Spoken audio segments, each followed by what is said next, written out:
की आपण यावेळेस एक वेगळं मनोरमा बँकेच्या रौप्य महोत्सवी दिवाळी अंकाचं आपण प्रकाशन करूया, दिवाळी अंक काढूया आणि नेहमी साहेबांच्या बरोबर किंवा आमच्या बरोबर असलेले लोकमंगल परिवार आणि माननीय देशमुख साहेब जे माझ्या भावासारखे मी नेहमीच म्हणते ते पाठीशी असतात आणि त्यामुळे मला असं वाटतं की आमच्या प्रत्येक कामामध्ये यश मिळतं। आणि अजूनही आजच्या मनोरमा दिवाळी अंकाच्या प्रकाशनाच्या वेळेस अजून एक दुग्ध शर्करा योग की माननीय सुभाष बापू देशमुख यांच्या लोकमंगल बँकेची निवडणूक ही बिनविरोध झाली आहे, तेव्हा आपण सगळ्यांना टाळेबद्दल आपण नेहमीच म्हणतो की साहित्यातून आपण खूप काही शिकू शकतो, खूप काही बोलू शकतो किंवा काही वाचू शकतो, आपण पुस्तकं वाचू शकतो, पण देशमुख साहेब लोक वाचतात। त्यामुळे मला असं वाटतं की हा मनोरमा दिवाळी अंक वाचल्यानंतर खरंच लोकांना वाचलं हे तुम्हाला वाटेल कदाचित, कारण आमच्या बऱ्याच स्टाफनी पण यामध्ये खूप लेख लिहिलेले आहेत, चांगले लेख, आणि ज्यांना आम्ही सांगितलं की आपण दिवाळी अंक आम्ही काढतो आणि आपण लेख देतो, अनेकांनी उत्स्फूर्तपणे दिलेले आहेत आणि त्या याचं लेख ह्याच्यामध्ये दिवाळी अंकामध्ये सगळ्यांचे लेख आम्ही समाविष्ट केले आहेत, कविता सुद्धा या ठिकाणी आहे। आणि जेव्हा आम्ही साहित्याचा कार्यक्रम, मला स्वतःला साहित्याचा कार्यक्रम खूप आवडतो, कारण त्यातून आपल्याला एक वेगळी सकारात्मक ऊर्जा मिळते, एक प्रेरणा मिळते की आपण काहीतरी वेगळं करू शकतो। तर या साहित्याच्या दृष्टिकोनातून आजचा हा दिवाळी अंक जनरली मला अजून आठवतं की आमच्या लहानपणी दिवाळी अंक कुठल्या तरी वर्तमानपत्राचा तो खूप आनंदाचा क्षण असायचा, मग मी आधी वाचायचं तर तू वाचायचा, आणि कधी कधी तर कुठेतरी दिसला रस्त्यावरती जाताना अपवलन चौकामध्ये तर पर्स मध्ये बघायचे किती पैसे आहेत आणि जर असतील तर तो दिवाळी अंक विकत घ्यायचा, इतकी ती इच्छा होती। आणि आता आपणच दिवाळी अंक काढतोय ही कल्पना सुद्धा मनाला खूप छान वाटली की आपण इतरांना पण दिवाळी अंक देणार आहोत। तर मनोरमा परिवाराने साहेब हा एक छोटासा प्रयत्न केलेला आहे, तर निश्चित आम्हाला तुमच्याकडनं याचा अभिप्राय मिळेलच आणि आपल्या शुभेच्छा आमच्या पाठीशी आहेत। त्यामुळे मला वाटतं की लोकमंगल परिवार मनोरमा परिवार एकत्रपणे काम करतोय आपण, तर असाच आपण सोलापूरच्या विकासासाठी जो आपण ध्यास घेतलेला आहे तर निश्चित आमचाही आपल्याबरोबर सहयोग आहे, पाठिंबा तर आहेच आहे। तर आपण सगळे मिळून सोलापूर, कारण सगळे म्हणतात सोलापूरला चाललात का, तर लोकांनी म्हटलं सोलापूरला चाललाय का, आम्हाला यायचं, तर असं कुठंतरी आपल्या सोलापूरचं एक वेगळं नाव या ठिकाणी साहित्य, आता तर सोलापूरच्या साहित्याचे खूप कार्यक्रम होतात, साहित्य नगरी पण होतीये, पण हे सगळं होत असताना सोलापूरचं एक वेगळ्या पद्धतीनं नाव आपण पर्यटनाच्या माध्यमातून साहेब बोलला तर तसं सुद्धा ते व्हावं अशी एक मनात इच्छा आहे की महाराष्ट्राच्या नकाशामध्ये सोलापूर असं काहीतरी वेगळं आपण निर्माण करावं, यासाठी मी निश्चित आपल्याला विनंती पण करणार आहे आणि असं आपण करालच अशी मला पूर्ण खात्री पण आहे। आणि मनोरमा परिवारच्या ह्याच्यातलं दिवाळी अंकासाठी आपण आलात आणि खूप वेळ आहे तुमचा गंधगोल, मला असं वाटतं की 4-5 साहेब कार्यक्रमाला जाऊन आलेले असतील, पण नाही, पण हा एक दुग्ध शर्करा योग आहे आणि खरंच ही आमच्यासाठी पण आनंदाची गोष्ट आहे की आपण बिनविरोध निवडणूक झालेली आहे। आमच्या सगळ्यांच्या तर्फे आपल्याला शुभेच्छा आणि आपली अशीच भरभराट व्हावी एवढं बोलून माझे 2 शब्द संपवते। धन्यवाद। आजच्या बापूच्या क्षणी आपण सगळे उपस्थित आहोत आणि सातारामध्ये माजी सरकाराचे कॅबिनेट मंत्री म्हणून बापू केलेलं कार्य हे अत्यंत कौतुकास्पद महाराष्ट्रामध्ये होतं। विशेषतः विविध कार्यकारी सोसायट्यांना डायरेक्ट कर्ज देण्याची भूमिका वापरली होती, अनेक मुद्दे या कालावधीत होते, पण आजचा जो योग आहे हा लोकमंगल परिवार आणि मनोरमा परिवार बापू आता एकत्र काम करायला आपल्याला भविष्यामध्ये अनेक मार्गातून आपण चाललेलो आहोत। भविष्यामध्ये आणखीन काही उपक्रम असतील तर ते सुद्धा आपण एकीचं जे बळ आहे साकारातलं अवघे धरून या भूमिकेतून काम करण्याचे प्रयत्न आपण करू। माझ्याकडे आज बापूंना एक विनंती माझी आहे परिवाराच्यासाठी म्हणून की आमचं रौप्य वर्ष हे खरं तर मागच्याच वर्षी संपलं होतं, कोरोनामुळे आमचे काहीच कार्यक्रम आम्हाला त्या वर्षी घेता नाही आले, म्हणून यावर्षी मार्च 23 पर्यंत हा आम्ही कार्यक्रम घ्यायचा असा उद्देश आमचा होता। आणि बापूने ऑलरेडी उपमुख्यमंत्री माननीय फडणवीस साहेबांना पत्र आपल्या रौप्य वर्षाचं समारोपासाठी दिलेलं आहे। बापू माझी जबाबदारी, आता ही जबाबदारी मी तुमच्यावर सोपवणार आहे की आता परिवाराचंच तुम्ही मार्गदर्शक आणि मेंटॉर म्हणून हे एक आमच्यासाठी काम करावं आणि साहेबांची तारीख केव्हाही मिळाली, आज आधी जरी आपल्याला कळली तरी आपल्याला कुठेतरी एखादा कार्यक्रम घेऊन हा समारोपाचा एक सोहळा आपल्या मार्गदर्शनाखाली आपल्याला पार पाडता येईल। आणि या कार्यक्रमासाठी अत्यंत बिझी असून सुद्धा आपण जो वेळ दिलेला आहे, मला खात्री आहे की भविष्यामध्ये आपल्याला या अनुषंगानं अनेक उपक्रम राबवण्यासाठी म्हणून सुद्धा आम्हाला प्रेरणा आपल्याकडून मिळणार आहे।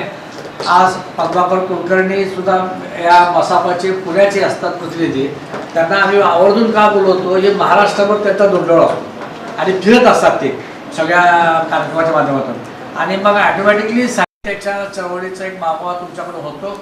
पद्माकरजी दिवसा मनापासून मी उपस्थित राहिल्याबद्दल आभार वाटतो, कौतुक करतो आणि बापूने विनंती करतो की त्यांनी आम्हाला 2 मार्गदर्शन करावं आणि आमच्या कार्यक्रमाची जबाबदारी बापूंनी घेतल्याच आम्हाला सूचित करावं. या दिवाळी अंकाचा प्रकाशनाचा कार्यक्रम अस्मिता ताईचा रात्री काल फोन आला दुपारच्या दरम्यान आज कार्यक्रमात यायचं आहे, परंतु मनोरमाने बोलावलं आहे आणि नाही मनाचं धाडस होत नाही म्हणून मी विनंती केली. 5 वाजता मला मळेगाव तालुका बार्शीला जायचं आहे. 4 वाजता मी येतो, अर्धा तास तिथे उशीर होईल मला, परंतु प्रेमापोटी यावंच वाटतंय, नाही म्हणलं होत नाही. काही ते 2 मिनटं आपलं सर्वांचं दर्शन घ्यावं, आपलं मार्गदर्शन घ्यावं, मी पुढची वाटचाल करावी म्हणून मी आज आलो. रोपे महोत्सवाचं वर्ष सुरू आहे. या वर्षानिमित्त रोपे महोत्सवाची सुरुवात तुम्ही एक चांगल्या साहित्यिकाच्या माध्यमातून दिवाळी अंकाची सुरुवात करणार. म्हणजे आता रोपे महोत्सव परिवाराचं, मनोरमा परिवाराचं आणि अंकाचं पहिलं वर्ष दिवाळी. आता 50व्या वर्षी मनोरमा परिवाराचं आणि आता परत अंकाचं 25वं वर्ष. आता हे समीकरण व्यवस्थेशी जुळत राहणार आणि मला खात्री आहे मोरे साहेबांनी एखादं काम हाती घेतलंय आणि ते तडीस घेऊन जातात आणि ते नावारूपाला आणण्यासाठी प्रयत्न करतात. त्यांनी ज्या ज्या गोष्टी माझ्यावर सोपवलेल्या आहेत, जसं की देवेंद्र फडणवीस आपल्या रोपे महोत्सवाच्या समारोपाच्या ह्याला आटोकाट प्रयत्न करून त्यांना आणण्याचा नक्कीच आपण प्रयत्न करू. भविष्यात सुद्धा त्यांनी सुद्धा इच्छा व्यक्त केली आहे की दोघं मिळून हातात हात घालून काम करावं, कारण त्याचे तर सहकार्याचे प्रणेतेच आहेत. म्हणजे सहकार खात्यात पहिल्या दिवसापासून ते निवृत्त होईपर्यंत त्याच क्षेत्रात काम केलेलं आहे. त्याच्यामुळे मला असं वाटतं की मोरे साहेबांनी सांगावं की आपल्याला हे करायचं आहे, तुमच्याबरोबर मी आहे, तुमची करंगोळी धरून मी पुढे चालायला तुमच्याबरोबर तयार आहे. आणि कोणतेही एक आव्हान म्हणून ताईंनी सांगितलं की सोलापूर असं झालं पाहिजे की लोकांना वाटलं पाहिजे की हे विषय बघायला सोलापूरला यावं. असं मला असं वाटतं की मनोरंजन लोकमंगल असं एक नाण्याच्या 2 बाजू आहेत. जर मला असं वाटतं ह्या दोन्ही बाजूनी काहीतरी ठरवून ताई तुम्ही सांगा की आपल्याला हे करायचं आहे. आणि महिलांची कल्पकता खूप चांगली असते, नवीन नवीन कल्पना येतात. आम्ही फक्त तुम्ही कल्पना आलेल्या फक्त आम्ही आपलं राबवण्याचं काम करतो. मला असं वाटतं तुम्ही तुमच्या अनुभवातून काहीतरी सुधारावं आणि खरोखरच सोलापूरला एक आदर्श असं एक मॉडेल ते पाहावं. कारण मला आठवतं सहकार मंत्री असताना सांगोल्याला ज्ञानदीप सहकारी संस्थेचा शुभारंभ होता आणि त्यांनी माझ्या हस्ते ठेवला होता. मग मी काय म्हटलं की तुम्ही माझ्या हस्ते जर ठेवत असाल तर माझी विनंती आहे की लोकमंगलची एक शाखा सुद्धा त्या ठिकाणी, लोकमंगल बँकेची तुम्ही शुभारंभ करा, मी ज्ञानदीप संस्थेचा मी शुभारंभ करा. दोन्हीचा कार्यक्रम एका व्यासपीठावर घेतला होता. म्हणजे असे 2 व्यासपीठ करून दिले. मला असं वाटतं की उलट खरं म्हणजे ही खूप चांगली सूचना ताईंनी मांडलेली आहे. त्या सूचना सर्वजण मिळून अनुकरण करू, मध्ये असं काहीतरी करू की महाराष्ट्राचं आकर्षण या सोलापूरला या वेगळ्या कामानं होईल. काम करूया. मी परत एकदा आपल्या सर्वांचं मनापासून आभार मानतो. याचे संपादक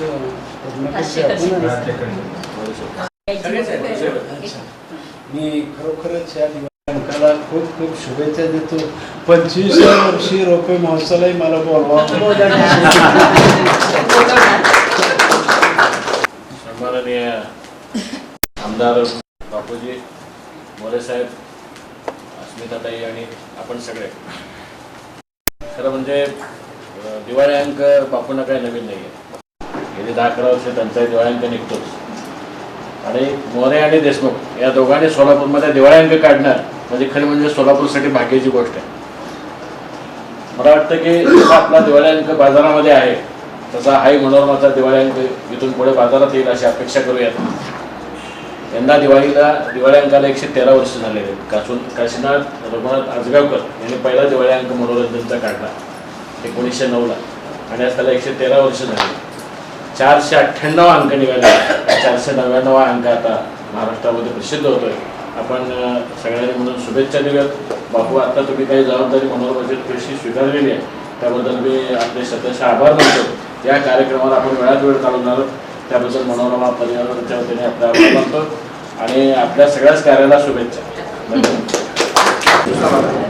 या मनोरमाच्या साहित्य संपदा हॉलमध्ये तुमचं सगळ्यांचं मनापासून स्वागत आहे. प्रत्येक मान्यवर इथे बसलेला रसिक श्रोता, आमचे मित्र गोविंद काळे असतील, राजेंद्र भोसले असतील, माऊली, सगळ्याचे सगळे अवधी कुणाचं नाव घ्यायचं असं मला असं म्हणता येईल.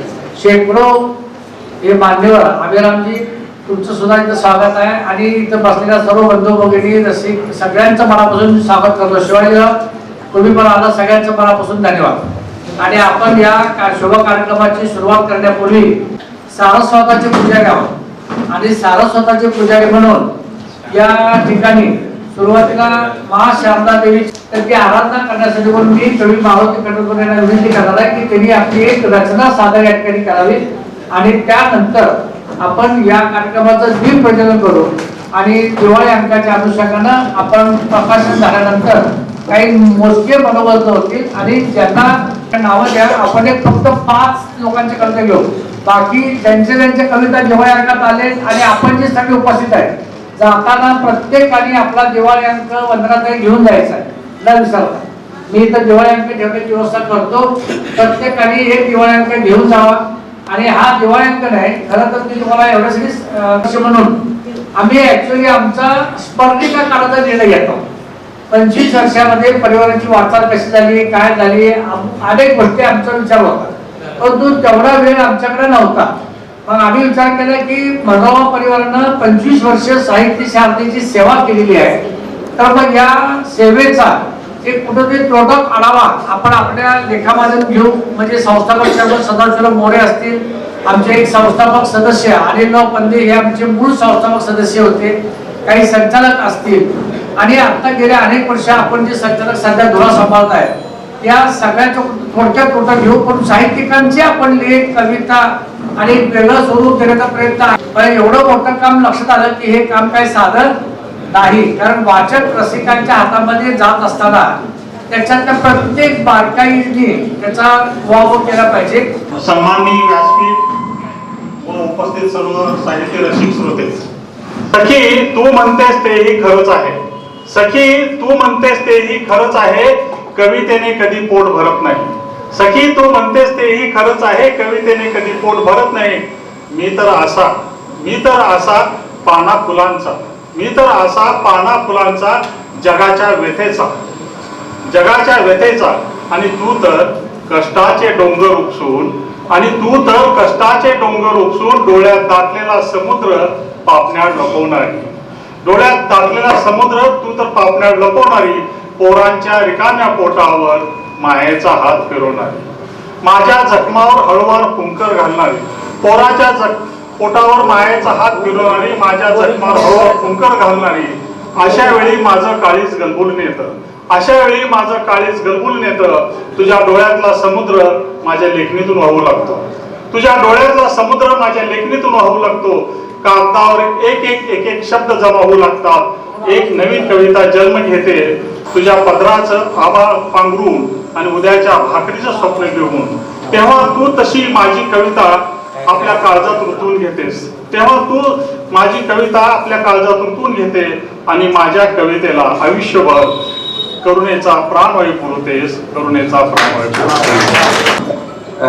साहेबांनी खूप सुंदर कल्पना मांडली आता इथे की कोणत्याही एका सांस्कृतिक किंवा साहित्यिक कार्यक्रमाची सुरुवात जी आहे सरस्वतीचं पूजन आपण म्हणतोय, तर खऱ्या सरस्वतीचं पूजन आज कविता सादर करून आज हा कार्यक्रम सुरुवात करतोय आपण. आज मी उपस्थित मान्यवरांचं सर्वांचं स्वागत करतोय आणि या कार्यक्रमाची सुरुवात दीप प्रज्वलनाने करावी अशी मी सर्वांना विनंती करतोय. श्री पद्माकरजी.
केलेली आहे दिग्प्रज्वलनाने. यानंतर मी मोरे मॅडम यांना विनंती करतोय की त्यांनी सर्वांचं स्वागत करावं.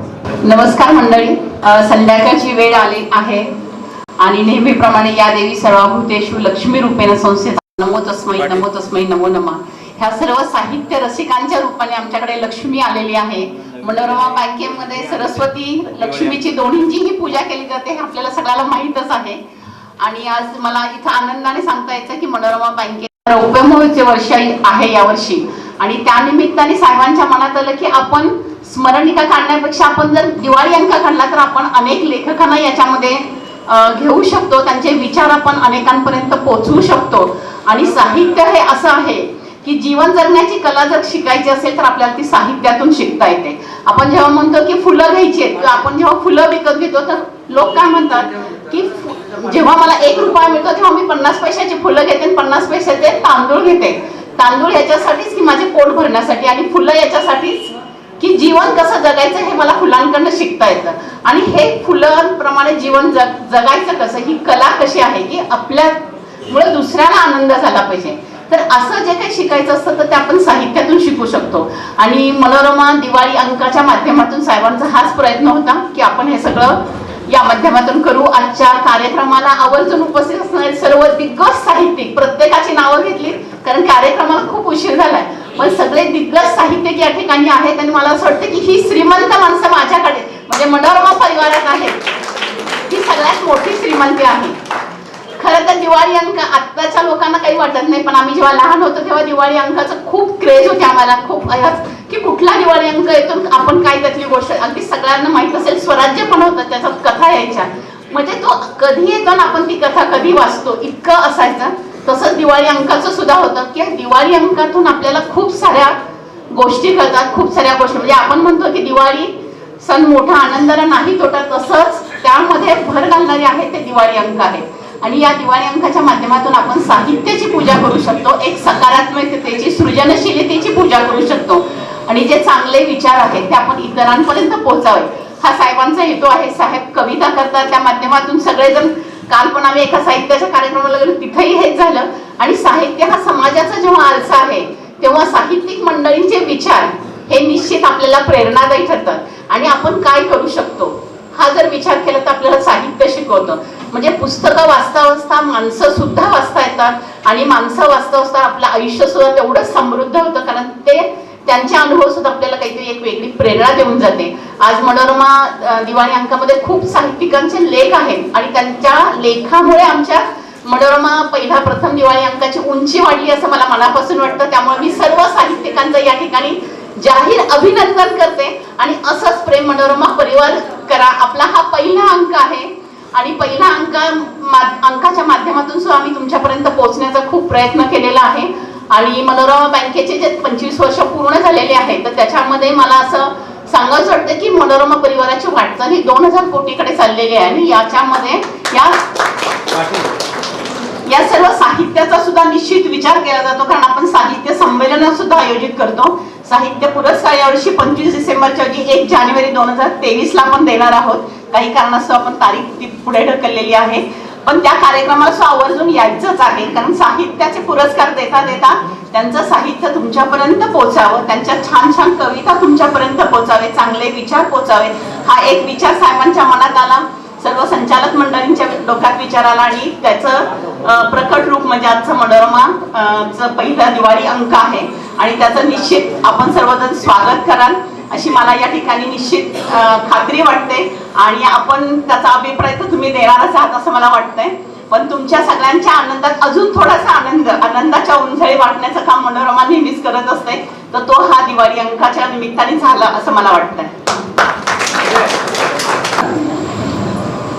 ज्येष्ठ म्हटल्यामुळं मला ज्येष्ठासारखंच वागावं लागेल आणि ज्येष्ठासारखीच कविता म्हणावं लागेल. खेडेगावामध्ये जमीन म्हणजे शेतकऱ्याची इस्टेट, आणि आपली इस्टेट जागेवर आहे की नाही, कुणी मध्येच नोंद लावली नाही ना, त्याच्यासाठी शेतकरी 2-4 महिन्यातून एकदा 7-12 काढतो आणि तो तपासून बघतो. तर अशीच माझी एक 7-12 कविता. ही कविता या कविता कागदावर यायला 3 वर्ष लागली, त्यामुळं माझ्या एवढीच ही कविता ज्येष्ठ आहे. तर नाही म्हणावे वाटत आता झालो मी म्हातारा, नाही म्हणावे वाटत आता झालो मी म्हातारा, तुमच्यासाठी आहे मी 7-12 उतारा. नाही म्हणावे वाटत आता झालो मी म्हातारा, तुमच्यासाठी आहे मी 7-12 उतारा. जरी शिनलो भागलो कर्ज कुठे ना संसारी, जरी शिनलो भागलो कर्ज कुठे ना संसारी, आज तपासावा सारा 7-12 उतारा. तुम्ही उगवता तारा, तुम्ही उगवता तारा, मिळविण्यात जादा तोरा, तुम्ही उगवता तारा मिळविण्यात जादा तोरा, सोबतीला असावा हा 7-12 उतारा. जगाने कितीही कौतुक केलं तर आईवडिलांचं जे कौतुक आहे ते फार असामान्य आहे. त्यामुळं हा वय झालेला वडील म्हणतोय की बाबा तुझं कौतुक करायला माझ्यासारखा एक 7-12 पाहिजे. तुम्ही उगवता तारा मिरविण्या जादा तोरा, सोबतीला असावा हा 7-12 उतारा. डोळी पाहणार आता तुमचा आनंद करा. अरे बाळांनो मी सगळे केले, आता फक्त तुमचा आनंद पाहणार, नातवंड पाहणार, तुमचा संसार सुख पाहणार. डोळी पाहणार आता तुमचा आनंद करा, याच नोंदीसाठी लागे 7-12 उतारा. अरे माझ्याशिवाय कोण नोंदी ठेवणार या, आणि कोणाला कौतुक आहे त्याचं?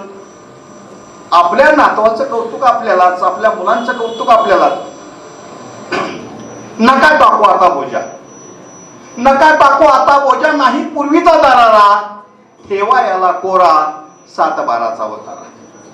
बाळांनो आता वय झालं, माझ्यावर काही जबाबदारी टाकू नका, या 7-12 कुठला बोजा चढवू नका, ठेवा याला कोरा.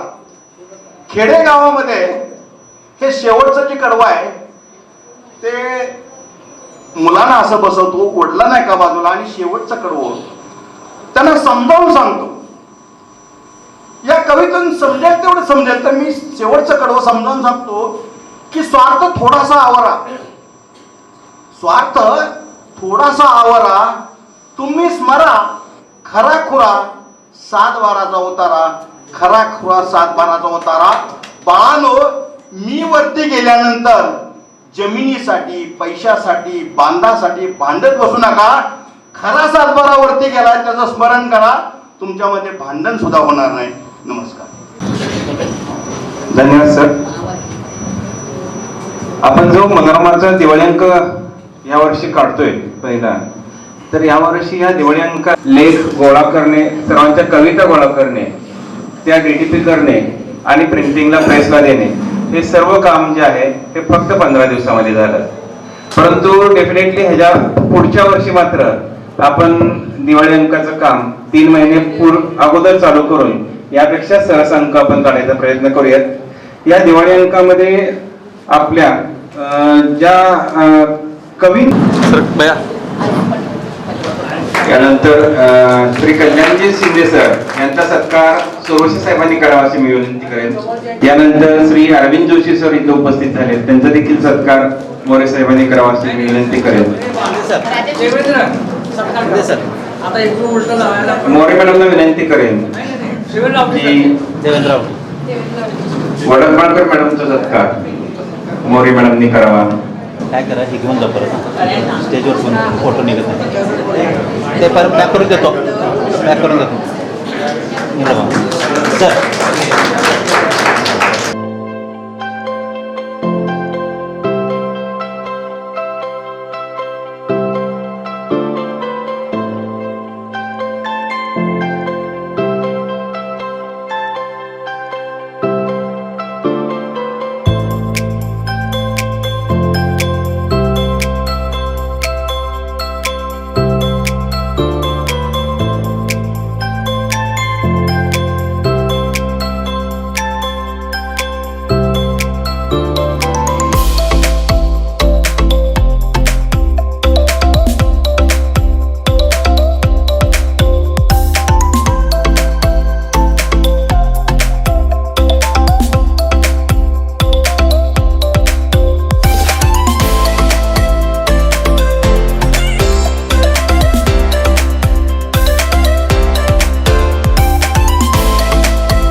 सत्कार करतोय, कारण कुणाचाही सत्कार हा राहून जाऊ नये म्हणून जाताना माझे पुस्तक पाटील सगळे पुस्तकं ठेवा बाहेर, प्रत्येकाला पुस्तक हातामध्ये द्यायला हरकत नाही. मी स्मिता पाटील यांना विनंती करतो की अगदी थोडक्यात आपली कविता प्रत्येकाने सादर करावी. नमस्कार. सध्याच्या राजकीय आणि सामाजिक स्थितीवरती ही कविता आहे. कवितेचं शीर्षक आहे मार्ग माझा सत्याचा. शांतपणे वाचून घ्या. उधळू दे अग्नी फुले दिशाही, उधळू दे अग्नी फुले दिशाही, मी वृथा झेलणार नाही. उधळू दे अग्नी फुले दिशाही, मी वृथा झेलणार नाही. अंधार भोवती दाटला, निखारा हा विझणार नाही. भरू दे बाजार खोकले, भरू दे बाजार खोकले, भरोसा मी ठेवणार नाही. खून माझी पटली मला, मी उसासे भरणार नाही. मी उसासे भरणार नाही. बांध शृंखला करकचून, बांध शृंखला करकचून, पाय मागे हटणार नाही. खेळ तू डाव कोणताही, मी असा फसणार नाही. मी असा फसणार नाही. दे नजराने रत्नमानकांचे, दे नजराने रत्नमानकांचे, सत्व मी विकणार नाही. दे नजराने रत्नमानकांचे, सत्व मी विकणार नाही. गोठवशील तू श्वास जरी, मी असा झुकणार नाही. मी असा झुकणार नाही. येऊ दे प्राण कंठाशी, येऊ दे प्राणकंठाशी धीर हा खचणार नाही, मार्ग माझा सत्याचा संग संगाशी धरणार नाही, संग संगाशी धरणार नाही. धन्यवाद. रणरागिणी मनोरम शोभा. मित्र हो, आज हा वटवृक्ष पाहताय ना, या वटवृक्षाला मी बीजाच्या रूपात पाहिलेलं आहे. थोडं बहुत पाणी मीही घातलेलं आहे. समोर बसलेला कृष्ण आहे, मी सुदामा आहे. फार फार कष्ट घेतलेले आहेत. त्या माझ्या वहिनीवर मी माझी कविता आता पद्माकरने सांगितलं मला तीच कविता म्हणा. शांत निर्मळ पवित्र जैसी तू गे गंगा माई. शांत निर्मळ पवित्र जैसे तू गे गंगा माई. धन्य झाले सुकन्या पाहुनी वामन दादा सुभद्रा आई. धन्य झाले सुकन्या पाहुनी वामन दादा सुभद्रा आई. वहिनी साहेब आमुची, वहिनी साहेब आमुची संभाजीराव अशोक दादांची ही ताई. संभाजीराव अशोक दादांची ही ताई. सुमित रुचासह मिळे येते मिताली स्नुषेला मायेची ग्वाही.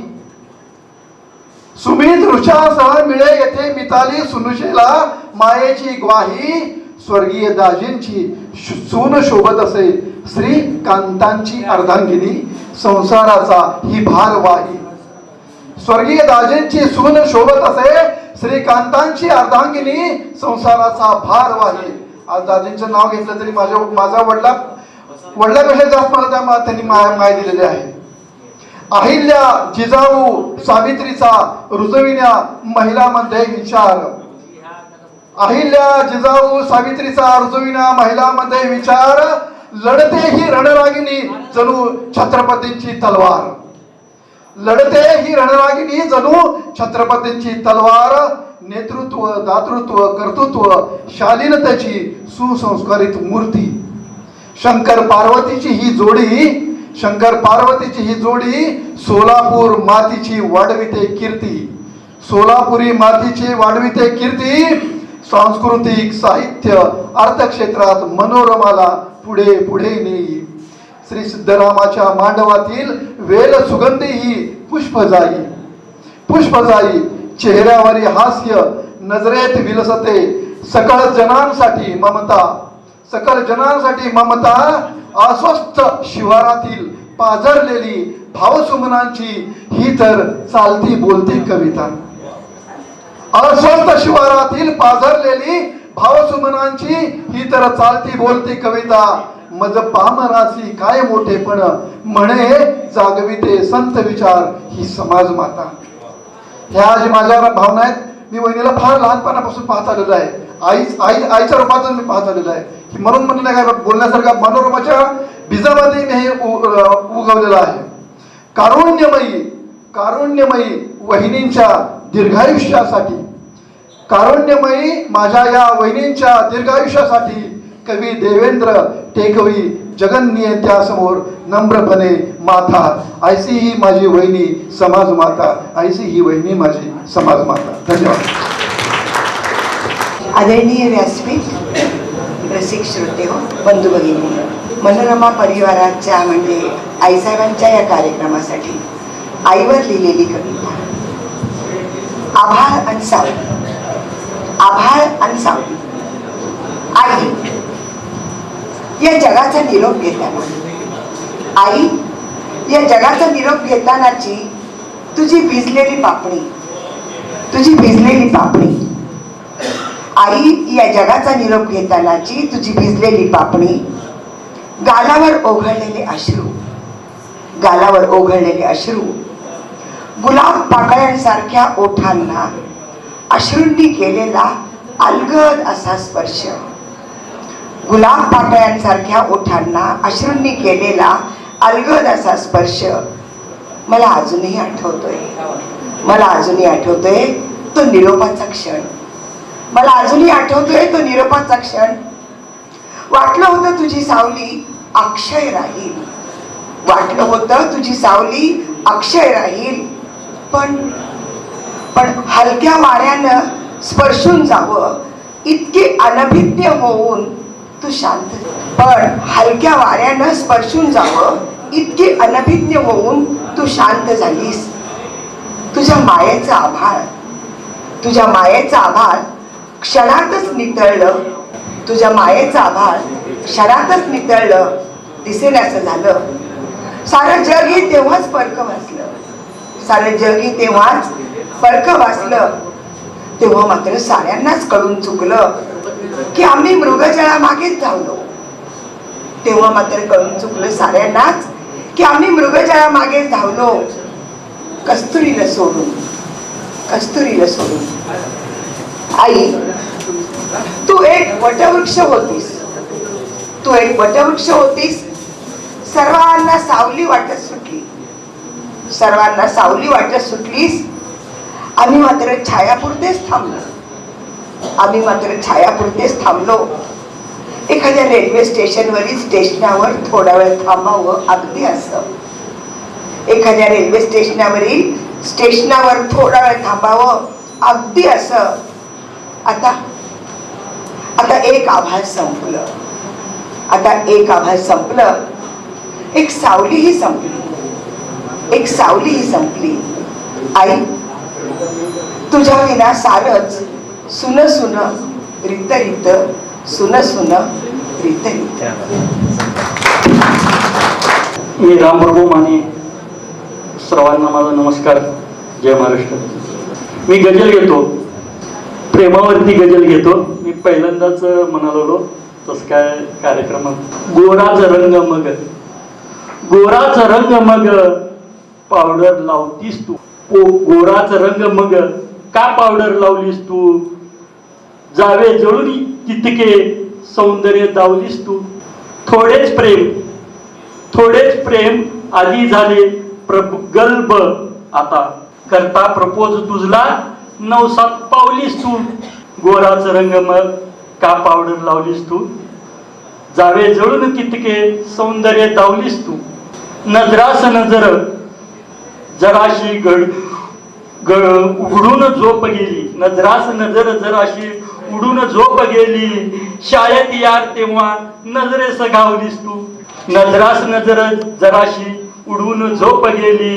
शाळेत यार तेव्हा शाळेत यार तेव्हा नजरेस घावली तू. भीती मला कशाची साहीन मी उन्हाळा, भीती मला कशाची साहीन मी उन्हाळा. आहेस साथ देण्या आधार सावली तू, आहेस साथ देण्या आधार सावली तू. सोडून अपसरा मी शोधू कशाला दुसरी, सोडून अपसरा मी शोधू कशास दुसरी. 35 वय तरी पण हदी असत भासलीस तू, भावली तू. गोराचा रंग मग का पावडर लावली तू. जावे जळून तितके सौंदर्य दावली तू. जावे जळून तितके सौंदर्य दावली तू. धन्यवाद.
मंचावरील सर्व मान्यवर आणि या सभागृहात उपस्थित असलेल्या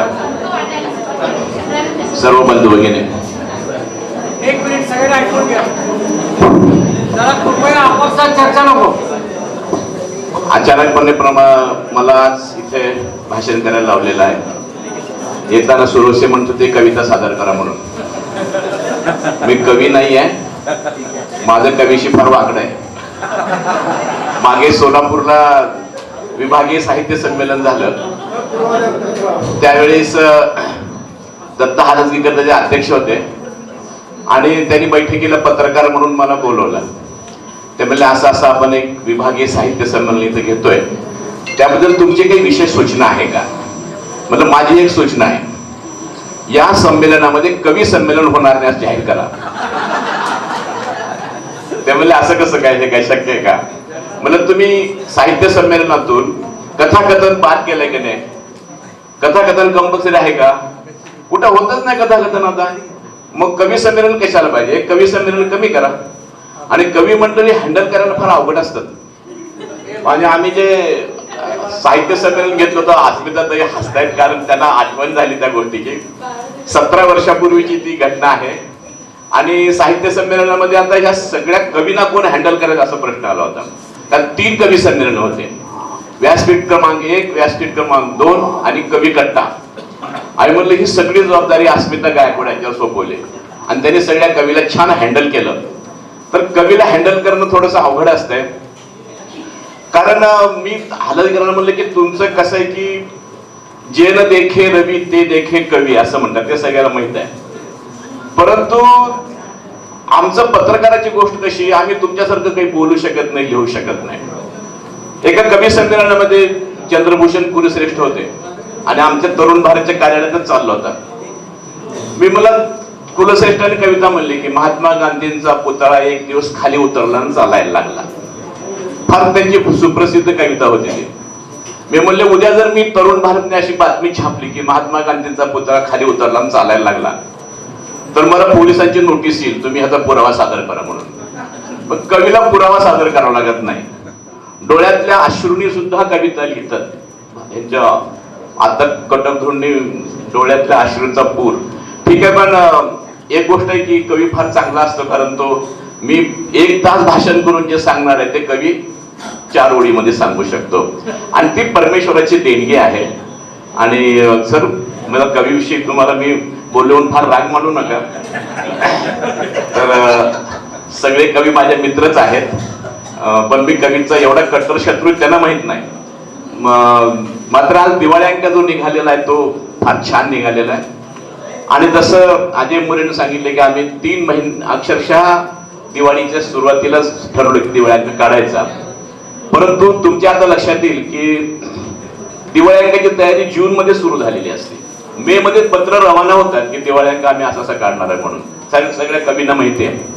तर ते फार अवघड काम आहे, हे सोपं नाही आहे. आपल्याला अंक बघायला बरं वाटतं, पण त्याच्या मागे इतकी मेहनत असते.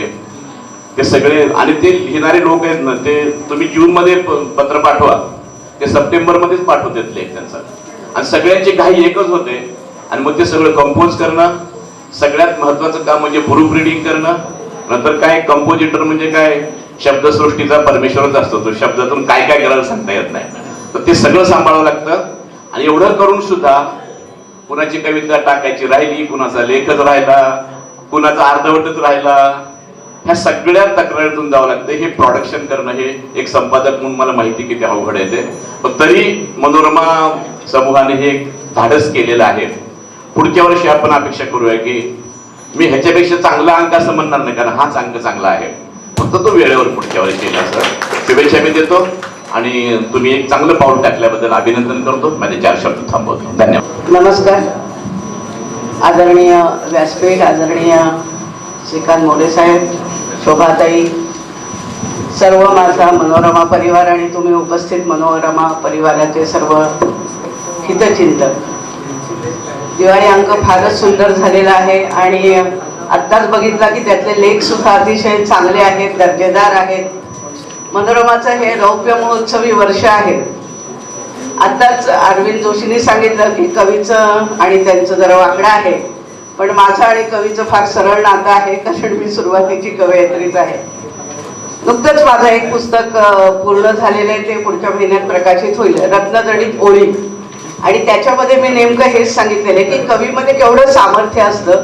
आणि म्हणून रामदास स्वामींनी कवीला शब्दसृष्टीचे ईश्वर असं म्हटलेलं आहे की थोड्या ओळीमध्ये, एका ओळीमध्ये कवी खूप मोठा अर्थ सांगून जातो. मनोरमाच्या रौप्य महोत्सवानिमित्त मला एक कालचा माझा समारोपाचा लेख आठवला इथे बसल्या बसल्या, की तो समारोपाचा लेख मी ज्ञानेश्वरांच्या अभंगाने केला होता की अवघाची संसार सुखाचा करीन, आनंदे भरीन तिन्ही लोक. आणि मला इथे आल्यापासून त्या ओळीची खूप आठवण येते, कारण मनोरमाचं उद्दिष्ट सुद्धा हेच आहे की अवघाची संसार सुखाचा करीन. आता इथे अवघा हा जो शब्द आहे, तो अवघा म्हणजे नेमका कोणता, तर संपूर्ण विश्व. आपल्याला माहिती आहे की ज्ञानेश्वरांची दृष्टी नेहमीच व्यापक राहिलेली आहे, विशाल राहिलेली आहे. त्यांनी पसायदान सुद्धा विश्वात्मक देवाला मागितलेलं आहे. आणि मला वाटतं मनोरमाची सुद्धा हीच दृष्टी आहे की अवघाची संसार, याच्यात संसार सुद्धा म्हणजे आपलं रोजचं जगणं नाही, तर त्याच्यामध्ये सगळी चराचर सृष्टी म्हणजे संसार. हा संसार सुखाचा करायचा आहे. आणि नुसतं सुखाचं करायचं नाहीये, तर त्याच्यामध्ये आनंदे भरीन तिन्ही लोक. आता सुख आणि आनंद याच्यामधला काय फरक आहे, तर सुख ही गोष्ट अशी आहे की सुखी माणसाचा सदरा कोणाला सापडलेला नाही. आणि त्यामुळे माणूस सुखी आहे का, मला वाटतं आपण टाटांना, अंबानींना कोणाला विचारलं तुम्ही सुखी का, तर ते नाही म्हणणार नाही, म्हणजे हो म्हणतील की नाही शंकाच आहे, कारण सुख कशात आहे हे माणसाला माहीत नाही. म्हणून ज्ञानेश्वरांनी पुढची ओळ म्हटलेली आहे, आनंदे भरीन तिन्ही लोक. आणि हा आनंद भरणं हेच माणसाच्या जगण्याचं उद्दिष्ट असावं असं मलाही वाटतं. पण हा आनंद भरणं सुद्धा फार सोपं नाही आहे, कारण जो आनंद कोण भरू शकतो, तर जो स्वतः आनंदी असेल, ज्याचं मन निर्मळ असेल, ज्याचं दुसऱ्यांच्या सुखासाठी, आनंदासाठी जो विचार करतो, तोच आनंद भरू शकतो. आणि मला वाटतं ज्ञानेश्वरांचे हा जो अभंग आहे, हा मनोरमाच्या सगळ्या त्यांच्या जेवढ्या बँक्स आहेत किंवा त्यांचे मल्टीस्टेट आहेत, त्यांच्या अनेक शाखा आहेत, आणि मुळामध्ये शोभाताईंचा असेल, श्रीकांत मोरे साहेबांचा असेल, किंवा त्यांच्या आईवडिलांचा असेल आणि त्यांच्या परिवाराचा असेल, त्यांचा सगळ्यांचा हाच उद्देश आहे की अवघाची संसार सुखाचा करीन, आनंद भरीन तिन्ही लोक. आणि हा आनंद त्यांनी असा सगळीकडे भरावा, ते भरत आहेत. आणि असाच दिवाळी अंकाचे, खरं तर दिवाळी अंक ही गोष्ट मराठी साहित्याचं हे खूप मोठं वेगळेपण आहे. दिवाळी अंक इतर कुठल्याही भाषेत निघत नाहीत, फक्त मराठीत निघतात. आणि अगदी आज त्याला 125 वर्षाची परंपरा आहे. आणि आताच कटक 2 सरांनी सांगितलं की 500 दिवाळी अंक निघतात. मला वाटतं 100 त्यांच्याकडे दरवर्षी येत असतील. तर हे एवढे दिवाळी अंक आपण काढतो, याचं कारण हेच आहे की या निमित्ताने आपल्या मनातल्या भावना व्यक्त व्हाव्यात आणि चांगलं काहीतरी वाचलेलं. शोभाताईंनी फार छान सांगितलं की माणसं वाचावी लागतात, पुस्तकं वाचावी लागतात. आपण काही असं जादूच्या कांडीने बदलत नाही. विचारात परिवर्तन व्हायचं असेल तर तुम्हाला चांगलं वाचलंच पाहिजे. आणि हा अंक त्या दृष्टीने खरोखर म्हणजे मला आठवत आहे की त्यांनी जेवढ्यांना शब्द टाकला असेल त्यांनी सगळ्यांनी द बेस्ट यांना दिला असेल, आणि ती खात्री आहे मला. त्यामुळे अंक खूप सुंदर झालेला आहे. त्यांना खूप खूप शुभेच्छा. धन्यवाद. श्रीकांत मोरे यांचं पहिलं पुस्तक निसर्ग कविता संग्रह, त्या निमित्ताने माझ्याकडे ते वाचायकरता आलेलं होतं. परंतु त्यावेळेला त्या निमित्ताने श्रीकांत मोरेंचं पुस्तक पण शोभा नावाची एक कविता माझ्या आयुष्यात आहे. देवेंद्र आवटींनी आत्ता जे वर्णन केलं, तर मला असं वाटतं की मला त्याचं पूर्ण अनुमोदन आहे. सगळ्यांनी टाळ्या वाजवायला मी अगदी म्हटल्यासारखं 4 ओळीची किराणा दुकानात गेल्यानंतर मला सकाळी सुचलेलं कविता, शरीर हे कायफल, शरीर हे कायफल, आपणा वाटे मायफल, आपल्याला वाटतं मायफल, कधीतरी बने जायफल, कधीतरी बनणार जायफल. आणि मी रे जेव्हा जिरे, मेरे जेव्हा जिरे, तेव्हाच जीवनाचं श्रीफळ, तेव्हा जीवनाचं श्रीफळ.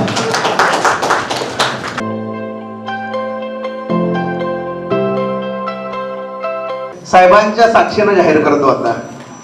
आजच्या या कार्यक्रमासाठी व्यासपीठावरती उपस्थित सन्माननीय मनोरमा परिवाराचे सर्वेसर्वा आदरणीय मोरे साहेब, मोरे मॅडम, आदरणीय कुलकर्णी सर, कटकगोन सर, सर्व मान्यवर, गायकवाडताई, साळुंकेताई आणि सर्व श्रोतेगण. खरं तर मोरे साहेब सांगायला आनंद आहे. मला एक वक्ता व्याख्याता म्हणून मी महाराष्ट्रभर देशभर राष्ट्रपती समोर भाषण केलं, पण कविता एकदाच आयुष्यात एकदाच केली होती, फक्त ती MA ला विद्यापीठात असताना.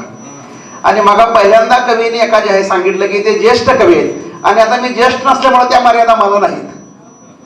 आणि एकदाच पहिली आणि शेवटचीच कविता होती आणि ती कविता केली होती मी 14 फेब्रुवारीला. त्या कवितेचं नाव असं की सर मला कविता पाठ नाही, फक्त त्यातली 3च कडवी मला पाठ आहेत. त्या कवितेचं नाव आहे तूच सांग प्रेमला प्रेम कसं करायचं. तूच सांग प्रेमला प्रेम कसं करायचं आणि एकट्यानंच मी किती ग मरायचं. कारण पुरुष दूध तुम्ही चहा आम्ही दोघांनी उकळून जायचं. दूध तुम्ही चहा आम्ही दोघांनी उकळून जायचं. अगं पुरुषांची ती जातच उघड मात्र आमचं दिसायचं. मग तूच सांग प्रेमला प्रेम कसं करायचं. प्रेमपत्र तयार केलं तुला द्यायचं पक्क झालं. रंगीत वरचा कागद होता पण कागद तसा साधाच होता. प्रेमपत्र तयार केलं तुला द्यायचं पक्क झालं. रंगीत वरचा कागद होता पण कागद तसा साधाच होता. पण त्यातही थोडा माझा जीव अडकलाच होता. आईनं तुझ्या मला घरी बोलवलं फार आनंद झाला. आईनं तुझ्या मला घरी बोलवलं आणि पाठावरती बसून तुझ्याच हातानं राखी बांधून मला घरी पाठवलं. मग सांग प्रेमला आता प्रेम कसं करायचं. तुला भेटण्यासाठी मी देवळात यायचो. तुला भेटण्यासाठी मी देवळात यायचो आणि देवाच्या पाया पडताना मी हळू तुझ्याकडे बघून पाहायचो. बिचाऱ्या परमेश्वराला तर ते सगळंच कळायचं. बिचाऱ्या परमेश्वराला तर ते सगळंच कळायचं. पण तोही म्हणायचा जाऊ दे त्याचं काय असतं. प्रेम खरं त्यागात असतं, ते भोगात नसतं. म्हणून पांडुरंगाच्या दरबारात गेल्यानंतर एक कविता आठवली नामदेव पायरी शेजारी. कारण विठ्ठल तोचे एक देव जेते नाही फुले प्रसादाची आस. पायी पाप चालवतो वारकरी त्यांच्या उद्धाराचा एकच ध्यास. अरे वाजलीच दोन्ही हातानं टाळी तरच पुढचं पाऊल उचलायचं. अरे वाजलीच दोन्ही हातानं टाळी तरच पुढचं पाऊल उचलायचं. नाहीतर सरळ पंढरपूर गाठायचं आणि विठ्ठला तुझ्याच नादी लागायचं. हेच प्रेम आणि हेच अंतरात्मा आहे. हे झाली कविता. या कार्यक्रमाच्या निमित्तानं व्यासपीठावरती उपस्थित मान्यवरांचं खऱ्या अर्थाने शुभेच्छा देत असताना आवर्जून मला सांगायचंय मनोरा परिवाराशी मी कसा बांधला गेलो की मलाही कळलं नाही. मोरे साहेब एका कार्यक्रमाला सहज आलो. मग सांगितलं मॅडम की जे देखेना रवी ते देखे कवी कवी फक्त नजरानं सूर्याच्या मी पुढे जातो. कारण त्याकत आहे मी काल पंढरपूरला नेहमीच महिन्याची वारीमध्ये कधी चुकत नाही. पांडुरंगा दर्शन घेतलं आणि मोरे मॅडम आणि कुलकर्णी सरांना मी पांडुरंगाचे 2 फोटो पाठवलं. कारण मला माहित होतं माझी पांडुरंगाची वारी पोहोचली ह्या भक्तापर्यंत मला पांडुरंगा दर्शन पाठवायचं आहे. हा एक मनस्वी मला आनंद झाला होता. संत कबीर नेहमी सांगतात जसे संत माऊलींचे अभंग आहेत जगद्गुरु तुकोबांच्या गाथा आहेत तशा संत कबीरांचा दोहा आहे. घस घस घासी ऊपर डाले पानी तेरे मन में बात क्या है मैंने सब जानी. घस घस घासी ऊपर डाले पानी तेरे मन में बात क्या है मैंने सब जानी. संगत फार महत्वाची आहे. 4, 5, 6 महिन्यापूर्वीच मनोवार परिवाराला आलो. दुपारी मी सर एका सिद्धेश्वर साखर कारखान्या कार्यक्रमाला मी आलो होतो. 5 वाजता गेलो. माझ्या इनोचा ड्रायव्हर नाही. मला प्रश्न पडला ड्रायव्हर नाही मला वेळेत जायचं आहे.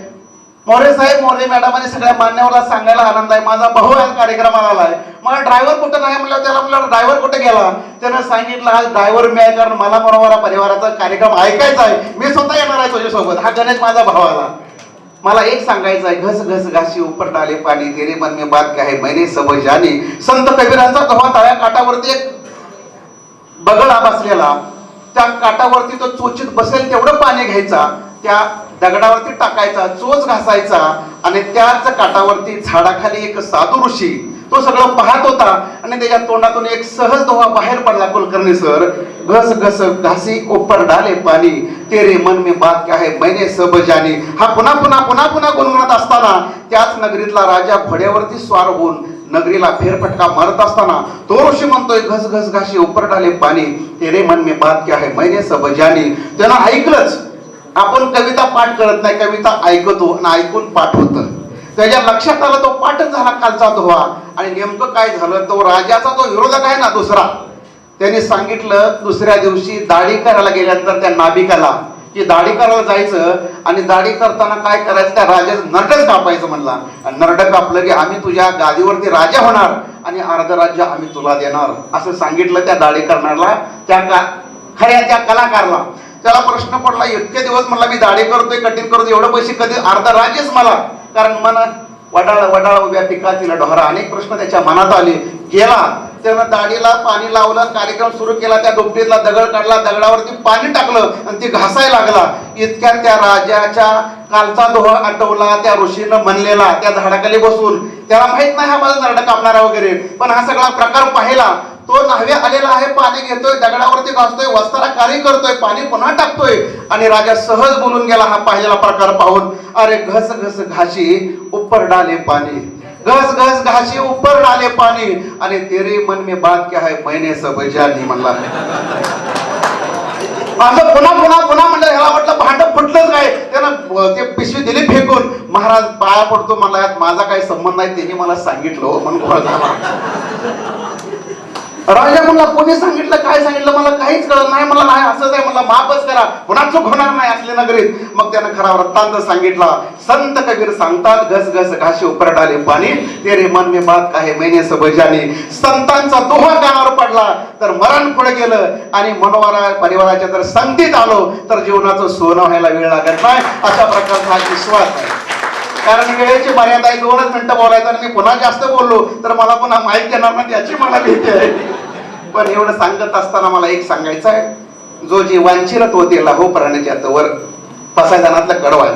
मी पुढे जातोय, जो जे वांछिल तो ते लाहो प्राण्याच्या वर्षात सकळ मंगळी ईश्वर निष्ठांची मांदियाळी, अनवर्त भूमंडळी भेटतो तया होता चला, कल्पतरूंची आरव चेतना चिंतामणीचे गाव, बोलते जे अर्णव पियुषांचे चंद्रमेंचे अलांछन, मार्तंड जे तापहीन ते सर्वाई सदा सज्जने सोयरे होतो, किंबहुना सर्व सुखी पूर्ण होवनी तिन्ही लोकी, भजिजो आदि पुरुखी अखंडित आणि ग्रंथो जीवे ते विशेषी लोकी, द्रष्टा द्रष्ट विजयी होवा येजे, आणि हेत म्हणे श्री विश्वेश्वराव हा होईन दान पसावो, येणेवरे ज्ञानदेव सुखिया झाला आपले ता पुंडलिक वरदा हरी विठ्ठल श्री ज्ञानदेव तुकाराम पंढरनाथ भगवान की जय. कारण काल पंढरपूरची वारी झाली आणि सोलापूरची वारी आज झाली आहे. या कार्यक्रमाला मनापासून शुभेच्छा देतो आणि या ठिकाणी थांबतो. जय हिंद, जय महाराष्ट्र, धन्यवाद. मनोरमा परिवाराचे सर्व आमचे मार्गदर्शक श्रीकांतजी मोरे साहेब, आमच्या वहिनी मनोरमा सखी मंच अध्यक्ष शोभाताई मोरे, त्याचबरोबर कुलकर्णी सर, त्याचबरोबर शिंदे सर, त्याचबरोबर आमचे जोशी सर, व्यासपीठावरील सर्व संचालक संचालिका, सर्व कवी आणि समोर उपस्थित असलेले सर्व माता बंधू भगिनी, आमच्या मनोरमा परिवाराचे सर्व सदस्य. खरं तर आता आपण समारोपाकडे समारोपालाच आलेलो आहोत आणि सगळ्यांना तुम्हाला घरी जायची आता वेळ आलेली आहे. कारण आमचे कर्मचारी तर बिचारे सकाळी 11:30 वाजता 10:30 वाजता आलेले आहेत. त्यामुळं नक्की आता जास्ती न बोलता फक्त एवढंच सांगणार आहे की हा जो सगळा उपद्व्याप केला की मनोरमा परिवार हे सगळं का करताय, तर एक आईच्या मायेने भारावलेला परिवार म्हणून या परिवाराची ओळख आहे. आणि जेव्हा आपण नेहमीच म्हणजे कुठलाही कार्यक्रम असू देत मनोरमा परिवाराचा तर तो तसाच असतो. म्हणजे आत्ताच सरांनी सांगितलं की प्रत्येक वेळेस असं म्हणजे आईच्या प्रेमाची आठवण येते आणि लोक इथे एक आकृष्ट होतात. एक लोहचुंबक या परिवाराचा आहे असं म्हणता येईल की ज्याच्यामुळे अनेक लोक, कारण हिच्यामध्ये आपण असं नेहमी बघतो की नेहमीच खरं बोलावं, बरं नाही बोलायचं. बरं बोललं तर जो लोक जास्त येते तिथं सगळं खरं आहे म्हणून लोक येतात, हे तुम्हाला आवर्जून सांगते. आणि आता सरांनी सांगितलं, जोशी सरांनी, की 1200 कवी सांभाळले. तर त्यावेळेस 1200 कवींच्या 1200 कविता ऐकल्यात. त्यामुळं अजून दोनदा आपण बसू, पण हे लोक सगळे बसू शकणार नाही. पण खरंच सांगते की कवी हा कवीच असतो आणि समाजामध्ये जेव्हा साहित्य हा समाजमनाचा आरसा आहे आपण म्हणतो, साहित्य हे समाज सकस साहित्य हे समाजमनाची भूक भागवतं. आणि हा दिवाळीचा फराळ उशिरा का होईना आम्ही तुमच्यापर्यंत पोहोचवला हे आम्हाला समाधान आहे. कारण महत्वाचं असं आहे की प्रत्येक गोष्ट अनेक नामांकित कवी, नामांकित साहित्यिक यांच्या सगळ्यांचे विचार या आम्ही आमच्या दिवाळी अंकातनं आपल्यापर्यंत पोहोचवलेले आहेत. या दिवाळी अंकाचं अजून एक वैशिष्ट्य आहे की इथं नवोदित किंवा प्रगल्भ अगदी प्रख्यात असं काही नाहीये. प्रत्येकाला इथं व्यासपीठ मिळवून देण्याचा प्रयत्न, साधं सोपं सरळ जे असतं ते गुंफण्याचा प्रयत्न आम्ही सगळ्यांनी इथं केलेला आहे. आणि त्यामुळंच प्रत्येकाला थोडं ना थोडं आम्ही व्यासपीठ मिळवून त्याचे विचार त्याच्या समाजापर्यंत पोहोचवून समाजाला त्यातून काही देता येतं का, हा एक विचार मनोरमा परिवाराने केलेला आहे. आमचे मार्गदर्शक सर्व आदरणीय श्रीकांतजी मोरे साहेब आणि आमच्या वहिनी मनोरमा सखी मंचच्या अध्यक्षा शोभाताई मोरे, हे दोघंही पती पत्नी समाजासाठी सतत काही ना काही चांगलं देण्याचा प्रयत्न करतायत आणि त्यांना हाताला हात लावण्याचा आम्ही सगळेजण प्रयत्न करतोय. त्यामुळे हा परिवार एक म्हणजे प्रत्येक गोष्ट एकमताने होते. मग इथं स्टाफ असू देत, संचालक असू देत, कुठलाही कारभार म्हणजे साहेबांनी एखादी गोष्ट केली तर सगळेजण त्याला मनापासून प्रयत्न करतात की ती सक्सेस व्हायला पाहिजे. आणि त्यामुळेच हा परिवार एका चांगल्या उंचीला पोहोचलेला आहे. म्हणतात समाजामध्ये एक चांगला नावारूपाला आलेला आहे. कारण आता सुभाषबाबू देशमुख 4 वाजता इथे येऊन गेले, त्यांनी या परिवाराचं खूप कौतुक केलं. त्यांच्याही हस्ते प्रकाशन झालं कारण त्यांना वेळ नव्हता, परत पुढे जायचं होतं. तर आम्ही म्हटलं ठीक आहे, प्रत्येक जण जे जे येईल ते ह्या परिवारामध्ये आमचा प्रत्येक पाहुणा हे आमच्यासाठी खूप अनमोल आहे. आणि त्यांच्याही हस्ते आम्ही आज प्रकाशन केलेलं आहे, आपल्या सगळ्यांच्या हस्ते प्रकाशन झालेलं आहे. तर मी आपल्याला एकच विनंती करेन की असेच या परिवाराशी जोडले जा आणि सतत तुमच्या सगळ्यांच्या सत्संगाचा आम्हालाही असा चांगला योग घडू द्या, एवढं सांगते. शेवटी माझी एक कविता सादर करणार आहे आणि थांबणार आहे. ही कविता मी कॉलेजला असताना केली होती. कॉलेजमध्ये तेव्हा असं सगळ्यांनाच आपण सगळेजण असतो, भारावून गेलेलो असतो आणि प्रत्येकाने असं काही ठरवलेलं असतं. मग आम्ही ठरवलं होतं की हुंडा देणार नाही, हुंडा देणाऱ्याशी लग्न करणार नाही. प्रत्येक कविता पण मी तशाच करायचे आणि खरोखर मी भाग्यवान आहे, म्हणजे मिस्टरांनी हुंडा घेतला नाही. ऐकायला नाही येत ते, पण या अस्मिता विजनच्या माध्यमातून त्यांच्यापर्यंत पोहोचेल. आणि खरोखर माझ्या सासऱ्यांनी सांगितलं की जी मुलगी एवढ्या छान कविता करता, मी तिचं पुस्तक वाचलंय, तर आम्ही तिच्याकडनं काही न घेता आम्हाला फक्त मुलगी द्या तुमची. आणि खरोखर हे खूप कमी जणांच्या नशिबात येतं, पण त्यावेळेसची ती कविता सादर करतेय. पिढ्यानुपिढ्या भरतोय इथे हुंड्यासाठी बाजार, पिढ्यानुपिढ्या भरतोय इथे हुंड्यासाठी बाजार, एड्स पेक्षाही भयंकर आहे हा या समाजाला लागलेला आजार.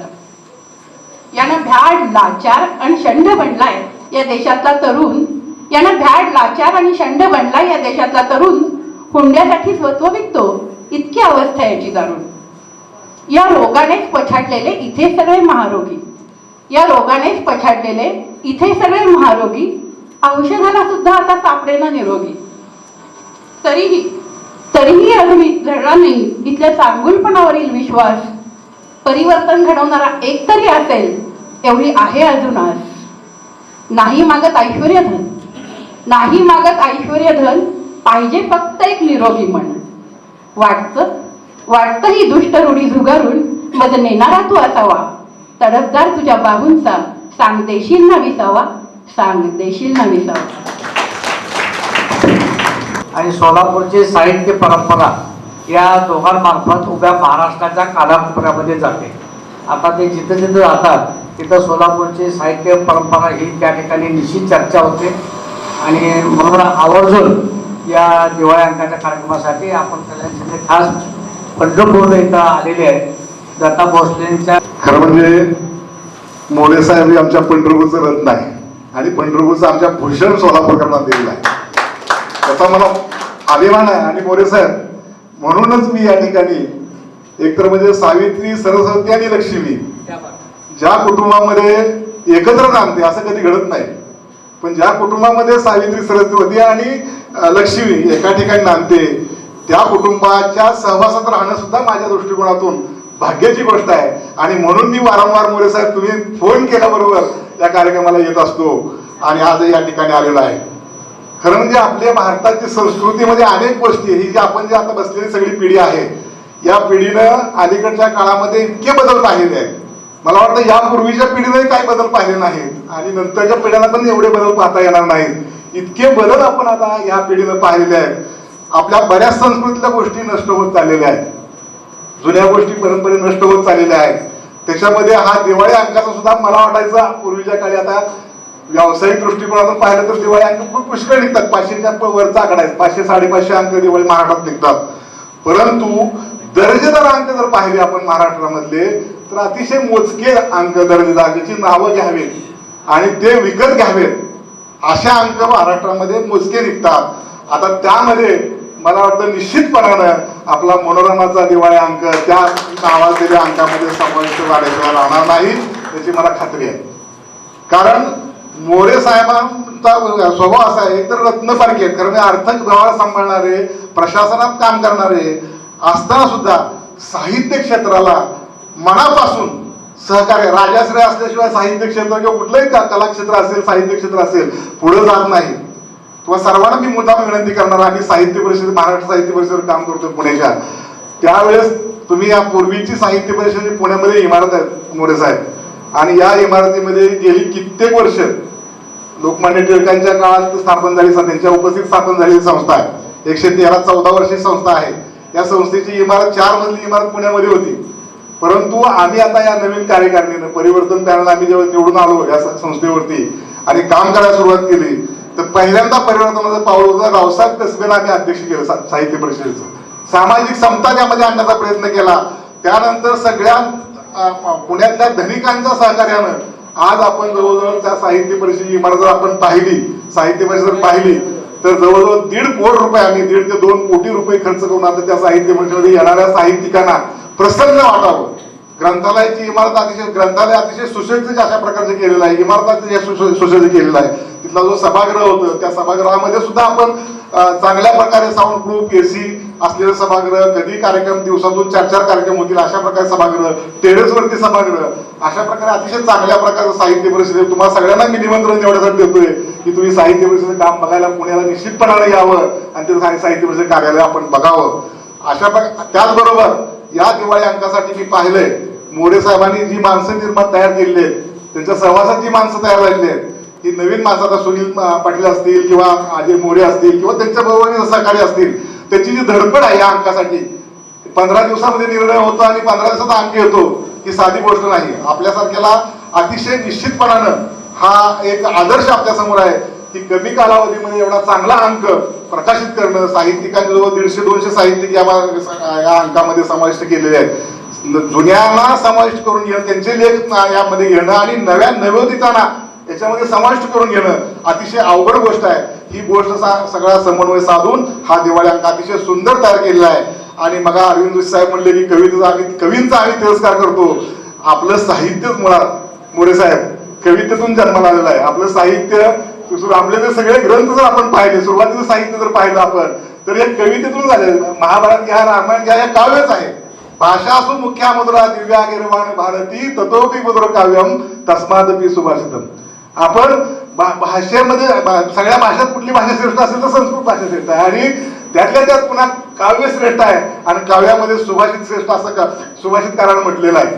तशा प्रकारे आज आपण या ठिकाणी हा जो दिवाळी अंक निघतोय, मी पुन्हा एकदा आमच्या पंढरपूरचं भूषण म्हणून निश्चितपणानं मला मोरे साहेबांचा अभिमान आहे. आणि हा दिवाळी अंक संपूर्ण महाराष्ट्रामध्ये जाईल. आणखी एक मी पाहिले या अंकामध्ये, आम्ही बघतो आता ते चांगले गाजलेले अंक आहेत मोरे साहेब, एका अंकाची किंमत 400 रुपये झालेली आहे. लोकांच्या खिशाला परवडत नाही. आता दिवाळी अंक घेताना आपण सुरुवातीला यादी करायचो, सामानाची यादी, दिवाळी अंकाची यादी, फटाकड्याची यादी, तशी दिवाळी अंकाची यादी करत होतो. पण आता त्या दिवाळी अंकाच्या किमतीमुळं बजेट बदललंय. मी हा अंक उघडून पाहिला आणि जर किंमतच दिसली नाही मला. त्यामुळं निश्चितपणानं हा लोकांच्या पर्यंत हा अंक पोहोचणार आहे. आणि या अंकाला मी पुन्हा शुभेच्छा देतो आणि शेवटच्या पंक्तीला बसल्यामुळे कमी वेळात संपवतो. जय हिंद, जय महाराष्ट्र. व्यासपीठावरील सर्व मान्यवर, मोरे साहेब, मॅडम आणि आपण सर्व लेखक, कवी आणि साहित्यप्रेमी रसिक आहोत. मनोरमा परिवाराशी गेल्या अनेक वर्षापासून मी जोडलेला आहे आणि आत्ता दिवाळी अंक देखील चालला. अतिशय सुंदर असा दिवाळी अंक आहे. विशेष म्हणजे त्याच्यावरचं जे चित्र आहे बाळाचं, अतिशय हास्यरं चित्र आहे. हा अंक जरी आपण दररोज सकाळी उठल्यानंतर बघितला तरी निश्चितच आपला दिवस आनंदात होईल याची मला खात्री वाटते. ती निवड अतिशय योग्य केलेली आहे सरांनी आणि अतिशय सुंदर असं चित्र छापलेलं आहे. त्यामध्ये विविध लेखकांचे, कवींचे म्हणजे लेख आणि कविता आपल्याला वाचायला मिळतीलच, यात काही शंका नाही. पण ज्याप्रमाणे मनोरमा परिवारानं बँकेतल्या ठेवी वाढवल्या, त्याच पद्धतीनं त्याच्या कितीतरी पटीनं माणसं जोडली, हे मला इथं आवर्जून सांगावंसं वाटतं. आणि दिवसेंदिवस त्यांचं जे म्हणजे आपलं जे वाक्य आहे, मनोरमाचे पाऊल पडते पुढे, तसंच मनोरमाचा परिवार देखील हा वाढत चाललेला आहे. साहित्य क्षेत्रातलं योगदान अर्थ क्षेत्रातलं योगदान मोठं आहे. पुन्हा एकदा मी सर्वांना शुभेच्छा देतो आणि आपला निरोप घेतो. धन्यवाद. नमस्कार. पीठावरील सर्व मान्यवर आणि समोर बसलेले सर्व मान्यवर, दिवाळी अंक मनोरमाचा आला उशीर झाला असं बरेच लोक म्हणाले, पण तुम्हाला अजूनही सांगतो महाराष्ट्रातले बरेचसे दिवाळी अंक, सोलापुरातले काही दिवाळी अंक अजूनही छापून झालेले नाही. त्या मानाने तुमचा दिवाळी अंक लवकर झालाय. मी सर्वप्रथम मोरे साहेबांचं अभिनंदन करतो की मनोरमा परिवाराच्या वतीनं अनेक साहित्यिकांचा सत्कार तर त्यांनी केलाच, परंतु या दिवाळी अंकाच्या माध्यमातून त्यांनी अनेक साहित्यिकांना लिहितं केलेलं आहे. या दिवाळी अंकामध्ये अनेक मान्यवरांचे लेख आहेत महाराष्ट्रातले, अनेक म्हणजे भारत सासणे असतील, संजीवनी तडेगावकर असतील किंवा राजशेखर गायकवाड असतील, या अनेक मान्यवरांचे लेख याच्यामध्ये आलेले आहेत. लक्षात घ्या. आता मगाशी सगळ्यांकडनं सांगण्यात आलं की दिवाळी अंकाला 500 वर्ष काय 500वा दिवाळी अंक आहे, पण मी तुम्हाला सांगतो की आत्तापर्यंत दिवाळी अंक हे 497 होते. हा मनोरमाचा धरला तर 498 दिवाळी अंक आहे. मी मोजून सांगतो तुम्हाला, असतील खूप, पण 1909ला पहिला दिवाळी अंक निघाला आणि ज्याने दिवाळी अंक काढला ते काशीनाथ रघुनाथ आजगावकर, म्हणजे कारण मित्र असं त्यांना म्हणायचे, आणि त्याने तो 1909ला दिवाळी अंक काढला. आज त्या दिवाळी अंकाला 113 वर्ष पूर्ण झालेली आहेत आणि 113व्या या वर्षामध्ये या साहित्यिकांना अनेक साहित्यिकांनी व्यंकटेश माडगुळकरांची एक कवी 50-60व्या शतकामध्ये गावाकडे नावाची एक कथा आली होती, त्यांना खूप आनंद झाला होता व्यंकटेश माडगुळकरांना. तसं काय कसं असतं, साहित्यिकांना आपली एखादी कविता किंवा आपलं साहित्य जर दिवाळी अंकामध्ये छापून आलं तर मग आता आपल्याकडे व्हॉट्सअप झालाय, फेसबुक झालाय, पण त्यावेळेला आनंद व्यक्त करण्याचं काही साधन नव्हतं आणि ते सगळीकडे सांगायचे अंक हेच. आजही मला आठवतं 1980ला सोलापूरच्या प्रगती दिवाळी अंकामध्ये पैठणकर, श्रीपाद पैठणकर दिवाळी अंक काढायचे, त्याच्यामध्ये माझ्या हारजीत नावाची कथा आली. मला खूप आनंद झाला होता, पण मी कोणाला दाखवणार? 4-5 अंक घ्यायचे आणि मग तू वाच असं सांगायचं. म्हणजे आनंद व्यक्त करण्याचं साधन जर काय असेल, बघा साहित्य संमेलनाला खूप लोक जमतात, साहित्य संमेलन जवळ लाखो लोक जमतात, परंतु दिवाळी अंक असं आहे की कोट्यावधी लोकांपर्यंत ते दिवाळी अंक जातं आणि आपलं साहित्य कायमपर्यंत वाचलं जातं. हे लक्षात घ्या की मोरे साहेबांनी जो हा दिवाळी अंक काढलेला, आता अभिरामने उल्लेख केला की खूप बँकेमध्ये त्यांचं व्याज शिल्लक आहे. मोरे साहेब म्हणजे खरं मोठं पासबुक आहे मनोरमाचं परिवाराचं, आणि माणसांचं व्याज त्याच्यावरती खूप शिल्लक आहे, एवढं लक्षात घ्या. आणि या माणसाच्या व्याजामधून हा मनोरमा परिवार चाललेला आहे.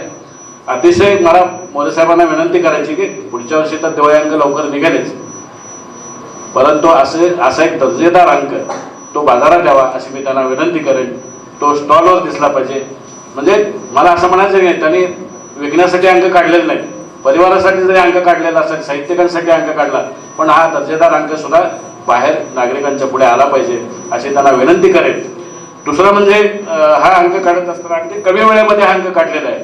म्हणजे आमचे पाटील असतील किंवा अजय मोरे असतील, या सगळ्यांनी मिळून जो अंक काढलेला आहे, थोड्याशा त्रुटी राहिल्या असतील, मी त्रुटी म्हणणार नाही, घाईघाईत जरी अंक निघाला असेल, कोणाचं साहित्य राहिलं असेल, कोणाचं काही राहिलं असेल तर त्याची क्षमा ते करतीलच, परंतु तेवढ्या वेळेतही 15 दिवसाच्या काळामध्ये इतका सुंदर अंक, आपण सुद्धा एखादा लेख लिहायचा असेल तर 8 दिवसात आपण नीट लेख लिहू शकत नाही. एक लेख लिहिला तर 4 वेळा त्याचा विचार करतो, परंतु याच आपला एवढा मोठा पसारा दिवाळी अंकाच्या माध्यमातून आपल्या पुढे द्यायचा असतो, तेव्हा काही थोडाफार विचार केला पाहिजे. अगदी कमी वेळामध्ये आपण अंक दिला, मी आपलं अभिनंदन करतो. आणि माझ्यासारख्या एका साहित्यिकाला आपण बोलावलं, माझ्या हस्ते दिवाळी अंकाचं प्रकाशन केलं, त्याबद्दल मी मनोरमा परिवाराचे आभार मानतो आणि थांबतो. धन्यवाद. खरं तर सभागृहामध्ये आपण पाहतोय की प्रत्येक व्यक्ती ही एक ज्येष्ठ साहित्यिक, विचारवंत, चिंतन करणारी, आणि इथं सुद्धा या बाजूला सुद्धा प्रत्येकाचं इथेही स्थान आहे, तिथंही स्थान आहे. कारण इथं जागा नाही म्हणून, नाही तर सगळेच आपण खाली बसलो तर आपण एकच आहोत, शेवटी सब उभी गोपाल के. पण तरीसुद्धा अचानक आपण हा कार्यक्रम निर्णय घेतला आणि जोशी साहेब अत्यंत औपचारिक पद्धतीने आपण कार्यक्रम घेतला हे तुमच्या लक्षात असेल. कारण आनंद मिळावा म्हणून हा आपण कार्यक्रम घेतलेला आहे, याला कुठलाही प्रोटोकॉल किंवा असा आपण काही निर्णय आपण नव्हता ठेवला. आणि म्हणूनच या सन्माननीय विचारमंचावरती व्यासपीठावरती बोलून बसलेले आमचे जोशी साहेब आहेत, आमचे सगळे संचालक आहेत, सुनेत्राताई पंडितने उल्लेख केला. माझा एक निसर्ग म्हणून एक काव्यसंग्रह होता, अतिशय साध्या सुरुवातीच्या कालावधीमधला काव्यसंग्रह होता, सत्याला आठवण. तुम्ही जो उल्लेख केला ना विभागीय साहित्य संमेलनाचं, श्रीराम पुजारी असं झालं होतं आणि त्यावेळेला मी त्याला नागेशरावांना आणि सगळे माझ्याकडे आले दत्ताजी आणि हे की आम्हाला काही मदत करा, हे कार्यक्रम फार मोठा आहे. मी त्यावेळेला रजिस्ट्रार म्हणून सोलापूरच्या टिगर ऑफिसमध्ये होतो आणि तेव्हा तो कार्यक्रम झाला होता. आणि मग मला त्यानंतर मग ते नागेशरावांमुळं मला साहित्याची गोडी लागली, कारण माझं पहिलं पुस्तक नागेशरावांनी 97 साली केलं. त्यावेळेला M.R. कांबळे म्हणून आमचे एक मित्र होते, जे इंग्लिशचे प्राध्यापक होते. तिने काही कविता वाचल्या आणि तिने परस्पर घेऊन गेले. त्याने नागेश्वर सुरवशेंची माझे मेहने संपर्क साधला आणि ते पुस्तक रूपाने तयार झालं म्हणून मला वाढदिवसाला सांगितलं आणि त्या 98 साली त्याचं प्रकाशन झालं. ते कसं आहे की एखाद्याला वाढ मुलाला शहाणा आहे म्हणलं की तो मुलगा शहाणाच बघावा लागतो. हे बाईचं स्किल असतं. वर्गामध्ये शिक्षकाचं बाईचं खरं स्किल कसं आहे, सगळ्यात वाढ कोण आहे त्याला बघतात आणि मग त्याला शाणा शाणा म्हणून हे करतात, झालं. बाकीचे शाणे असतातच बघ. तसं हे पुस्तक प्रकाशित झालं आणि मग मला वाटलं की आता साहित्यिक झालो, कवी झालो, मग आता त्यामुळे वागलं पाहिजे. मुळात मी BA इंग्लिश केलेलं असल्यामुळे, MA इंग्लिश केले असल्यामुळं MA इंग्लिशला साहित्याचा फार मोठा अभ्यास त्या काळात होता, कारण आता सेमिस्टर सिस्टम आहे. त्यावेळेला आम्हाला 8 पेपर होते आणि आमचे जे प्राध्यापक होते LV कुलकर्णी, बनकर सर, दयानंद महाविद्यालयातले मंगोळे मॅडम पण होत्या, त्याच्यानंतर कल्याण शेट्टी म्हणून एक होते आम्हाला शिकवायला, आणि दाराव होते. असे अनेक अमेरिकन लिटरेचर, युरोपियन क्लासिक्स, एवढा प्रचंड मोठा अभ्यास होता आणि भयानक वाचन असायचं. आणि त्यावेळेला शिवाजी विद्यापीठामध्ये सुद्धा मी मराठीचा अभ्यास करण्यासाठी, त्यानंतर हैदराबादला उस्मानिया युनिव्हर्सिटी, त्यानंतर post graduate in foreign languages म्हणून हैदराबादला एक इन्स्टिट्यूट आहे, तिथं मी काही दिवस गेलो होतो. इंग्लिश आणि इंग्लिशच्या समभाषा म्हणजे फ्रेंच असेल, जर्मनी असेल, तर त्याचं फोनेटिक्स कशा पद्धतीचं असतं, भाषा, उच्चार, याचा अभ्यास करायला तिथे एक महिनाभर होतो. पण हे सगळं सोडून शेवटी सरकारी नोकरीमध्ये मी अकाउंट सर्व्हिस होते. हा सांगण्याचा उद्देश असा की साहित्याची गोडी आपल्याला लागत गेली हळूहळू, परंतु सरकारी नोकरीमध्ये म्हणावं तसं वेळ देता येत नव्हता. पण आज मात्र आपण पाहिलं की इथं सर्व मान्यवर आमचे कल्याणराव शिंदे, दत्ता भोसले, आम्ही गुरु केले त्यांना आणि मनोरमाची साहित्य परंपरा त्यांनी उचलून धरली की जसं म्हणतो की राजासाहेब पाहिजे तसं साहित्याला म्हणा किंवा कुठलाही गुरु असला पाहिजे. गुरु हा गुरुच असतो शेवटी. आणि मनापासून एखाद्याला आपण गुरु मानलं किंवा दत्ता भोसलेंचा आवर्जून उल्लेख करेन, कारण मनोरमाची साहित्य मंडळी असेल, मनोरमा महाराष्ट्र साहित्य शाखा असेल, पद्माकरची दत्ता भोसले त्याला एक उंची मिळवून दिली आणि मग ती उंची मिळवून दिली ती उभ्या महाराष्ट्रभर त्यांच्या माध्यमातून पोचली. आणि मग त्यावेळेचे आमचे मित्र डॉक्टर राजशेखर शिंदे असतील, आता गोलपजी असतील, कविता मुरुमकर असतील, त्याच्यानंतर माधव कुलकर्णी म्हणून आहेत. आता इथं राजेंद्र भोसले बसले. सुरुवातीला आम्ही सोलापूरचे कुठले पुरस्कार आहेत का भोसले, मला वाटतं गेले सोलापूरचे पुरस्कार लोक भोसलेनी एकाचंही नाव सोडलं नाही. मला नाही वाटत की कुणाचा पुरस्काराचं नाव राहिलं असं, कारण 25 वर्षामध्ये दरवर्षी भोसलेचा आग्रह असलेले 4 पुरस्कार साहेब सोलापूरचे घ्या, म्हणून त्याच्यासाठी सोलापूरचे काही पुरस्कार आपण सुरू केले. जवळजवळ आता सोलापुरातून 60-70 पुरस्कार आपण आतापर्यंत दिलेत. म्हणजे याचा अर्थ काही वाटलं असं नाही, ते 25 वर्षाच्या परंपरेमध्ये ते पुरस्कार आले. मग अगदी फुटाणे साहेब असतील, आमचे कवी सुरेश शिंदे असतील, अमरावतीचे ॲडव्होकेट खेळकर असतील, म्हणजे किती नावं घ्यावे तेवढी थोडी नावं आहेत. एवढ्या साहित्यिकांचा आम्हाला म्हणतो की आपण परिस्पर्श लाभत गेला आणि म्हणून ही मनोरमाची साहित्य परंपरा संपन्न होत आज या टप्प्यावरती आपण दिवाळी अंकाच्या पहिल्या टप्प्यावर वडगावकरताई सुद्धा आता गेल्या अलीकडे 5 वर्षामध्ये आपण एकत्र आलेलो. परंतु मनोरमाची साहित्य परंपरा सुरुवात झाली ही 9 मे 97च्या दरम्यान सुरू झालेली आहे. आज सगळेच मान्यवर इथं उपस्थित आहेत, आपण सगळे समोर उपस्थित आहेत. मला खरं प्रत्येकाचा नामोल्लेख केला पाहिजे, परंतु वेळेअभावी मी इथं हा थोडं विषय बाजूला घेतो. पण एक मी निश्चितपणे सांगेन की वसुदेव सुतम देवम कंस चाणूरमर्दनम देवकी परमानंदम कृष्णम वंदे जगद्गुरु. मी हे का म्हणतोय श्लोक, कारण आपल्याला माहिती आहे की महाभारताचं हे जे महाकाव्य आहे, भगवद्गीता आपण वाचतो, आपली हिंदू धर्माची पताका एक ग्रंथ म्हणून आपण वाचतो, ही लिहिली कोणी हो, कोण लिहिली? वेद व्यासाने ही महाभारताची रचना केली, इपिक केलं, गीतेचं सगळं सार त्याच्यामध्ये आपण म्हणतो. त्याचा कालावधीबद्दल अनेक चर्चा आहेत, पण एक निश्चित आहे की ते आपल्या तन्मनामध्ये आज सुद्धा आहे. म्हणजे जे पहिलं महाकाव्य आहे महाभारत रामायण, आधी नंतर हा मुद्दा मला विचारात जायचा नाही, पण वेदव्यासाचं रामायणाचा उल्लेख करतो तो ते वाल्मिकीचा. आणि कवीचा पहिला जन्म का झाला तर ते वाल्या कोळीचा वाल्मिकी झाला. त्याला क्रौंच पक्षाला मारलेला बाण लागला आणि तो उद्गारला आणि त्यातून पहिलं काव्य आलं असं म्हटलं. मराठीची कवीची ती व्याख्या. मग महाभारताचं वेदव्यास आणि त्यानंतर बघा मधल्या कालावधीमध्ये अनेक असतील संदर्भ, नाही असं नाही, म्हणजे काय विविध ग्रंथ आहेत, परंपरा आहेत. मला वाटतं याच्यावर शंकर अभ्यंकर म्हणून आमचे पुण्याचे एक आहेत, अभ्यास अत्यंत प्रचंड गाडे अभ्यासक आहेत. त्यांनी अनेक पुस्तकं याच्या अनुषंगाने लिहिली आहेत. प्रत्येक संदर्भ ग्रंथ अगदी मी वाचले 4 पुस्तकं त्यांची, शंकर अभ्यंकरांचे. प्रचंड मोठा विद्वान माणूस आहे. आपल्याला जे प्रश्न असतात ते प्रत्येकाची उत्तरं तिने दिलेली आहेत. इन्सायक्लोपीडिया ज्याला आपण म्हणू, धार्मिक किंवा याच्या अनेक नोटच्या अनुषंगानं तो त्यांनी निर्माण केलेला आहे. मी हा श्लोक एवढ्यासाठी म्हणला, महाभारतचा उल्लेख एवढाच केला कारण कविता तिथं होती. कवितेच्या माध्यमातूनच हे सगळं आलेलं आहे. आणि त्याच्यानंतर आपण अगदी अलीकडे पाहतो मराठीचा इतिहास कसा आहे की त्यावेळेचा कदाचित ते संस्कृतमध्ये असेल. महाभारत गीता ही सगळी संस्कृतमध्ये. मग संस्कृतची जी लँग्वेज आहे मध्य आशियातून आर्य आले, त्याच्या अनेक फाटे फुटत संस्कृतचे मग अनेक पद्धतीने अपभ्रंश होत गेले, वेगवेगळ्या भाषा तयार होत गेल्या. आणि आपण मराठीचा जर आढावा घेतला तर मराठी साधारणपणे हार्डली 1200-1500 वर्षाचा इतिहास मराठीला सध्या आहे. जे शिलालेख सापडले त्याच्यावरून एक 1200 वर्षाचा इतिहास आहे. आणि मग संत ज्ञानेश्वरांचं वडील कुलकर्णी आपेगावचे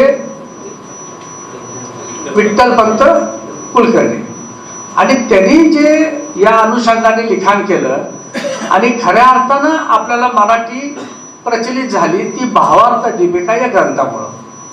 भावार्थ दीपिका म्हटलं की तुमच्या कुणाच्या लक्षात आलंय का? भावार्थ दीपिका हे ज्ञानेश्वरीचंच नाव आहे. म्हणजे भावार्थ दीपिका ही रचना केली संत ज्ञानेश्वरांनी. मग संत ज्ञानेश्वरांपासून ही मराठीची प्रचलित जी होती पद्धत, म्हणजे सोपी संस्कृत हे लोकांना सहजासहजी समजायला अवघड. मग बहुजन समाजाला सहजासहजी हे तत्वज्ञान कळलं पाहिजे या भूमिकेतून संत ज्ञानेश्वरांच्या माध्यमातून भावार्थ दीपिका आली. त्याच वेळेला आपण पाहतो की संत नामदेवांनी ही पताका आणखीन बाहेर पंजाबमध्ये असेल सर्व भारतभर त्यांनी फिरवलेली आहे. ते पाची बंधू त्यांनी ती पताका लिहिलेली आहे.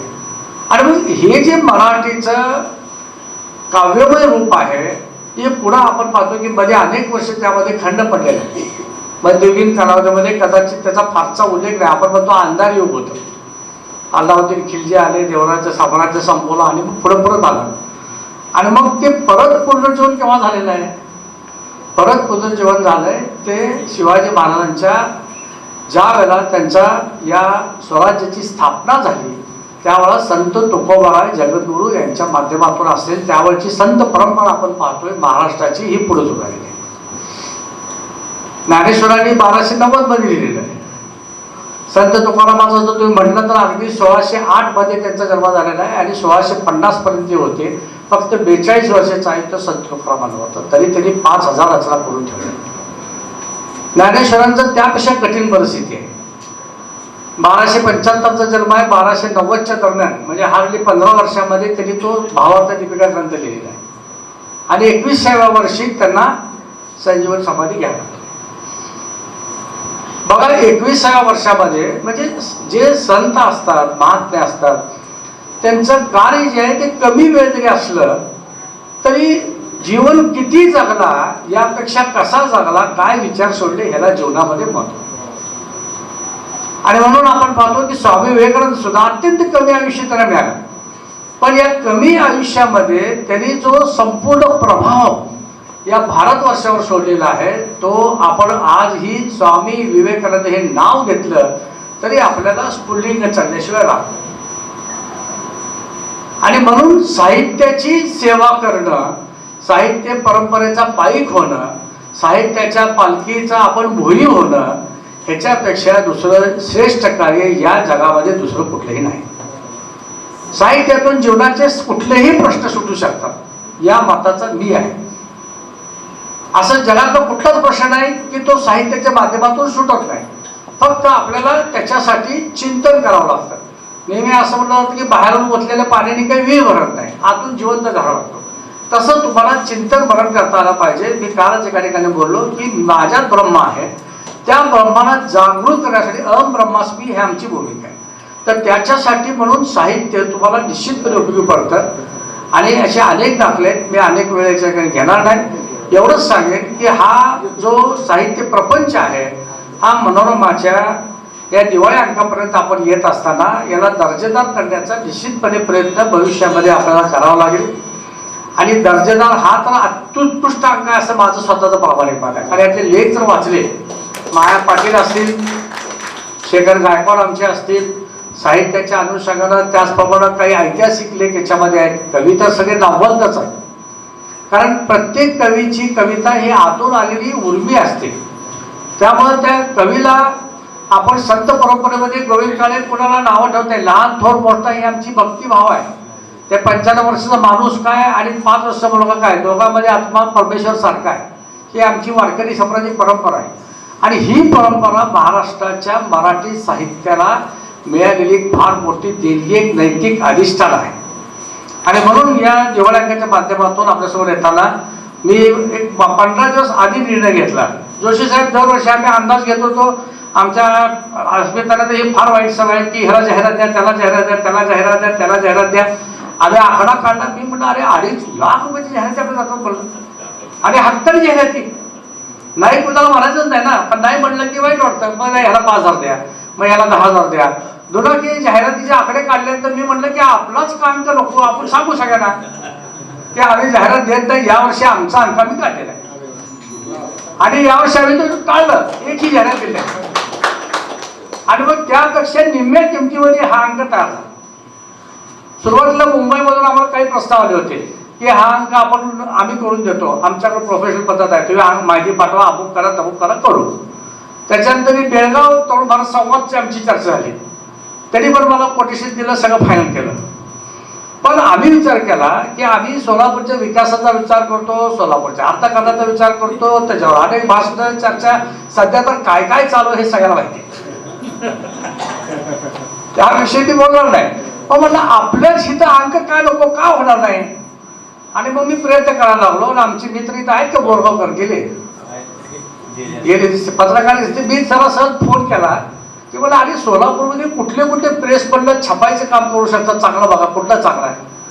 आणि मग माझ्यामुळे आमचे तरुण भारतचे अनेक मित्र होते. दळसर साहेबांची मी फोन केला सुरुवातीला, पण त्यांची तब्येत बरी नव्हती. त्यांनी मला सांगितलं की श्रीकांत मला असं असं आहे, तो अमक्याला हे कर. मग तिथं ओळख होता दिंडी गेले असते मला वाटतं, कारण ते बिजी आहेत की दिंडी भेटली, त्यांच्याकडे कोटेशन घेतलं. आणि मी असा निर्णय घेतला की बेळगावपेक्षा इथं 2 रुपये जास्त गेले हरकत नाही, पण सोलापूरची आर्थिक परिस्थिती सुधारण्यासाठी आपण हितच बदलतो. आणि म्हणून या अंकाचं काम करायचा निर्णय ते घेतला. निर्णय घेणं माझ्याकडे फार सोपं असतंय. एका मिनिटात निर्णय घेतला, दिवाळी अंक काढायचा. किती तारखेला घेतला, दिवाळीच्या आधी फक्त 10 दिवस. अंदाज असा होता की बाबा ठीक आहे 15 नोव्हेंबरपर्यंत करू. झाला पण अंक. आणि रात्रंदिवस आमची टीम लागली कामाला. प्रक्षाळे म्हणून पुढे प्रक्षाळे आहेत का, त्यांनी बिचाऱ्यांनी प्रचंड कष्ट घेतले. मुखपृष्ठाचं श्रेय त्याला हात सगळ्यांनी टाळ्या जवळ. अनेक प्रोफेशनल माणसं आले, आम्ही मुखपृष्ठ करून देतो म्हणून. पण माझ्या घरचा साधा आमचा कर्मचारी मटेशेटचा मला, मी त्याला सांगितलं, त्यांनी काही माझ्या कविता केल्या होत्या रंगीबेरंगी पद्धतीने. मी म्हणाला अरे हे करू शकतो, हे पण करू शकतो. आणि अप्रतिम कष्ट यातलं प्रत्येक कलर पान हे त्या प्रक्षाळेने आणि त्यांच्या टीमने डिझाईन केला. मयूर पण आहे, मयूर आहे नवीन पण, अतिशय सुंदर काम त्यांनी केलं. शर्वरी जाधव आहे ते गेल्या, त्यांनी पण गेले 15 दिवस महिनाभर रात्रंदिवस त्यांनी कष्ट घेतले.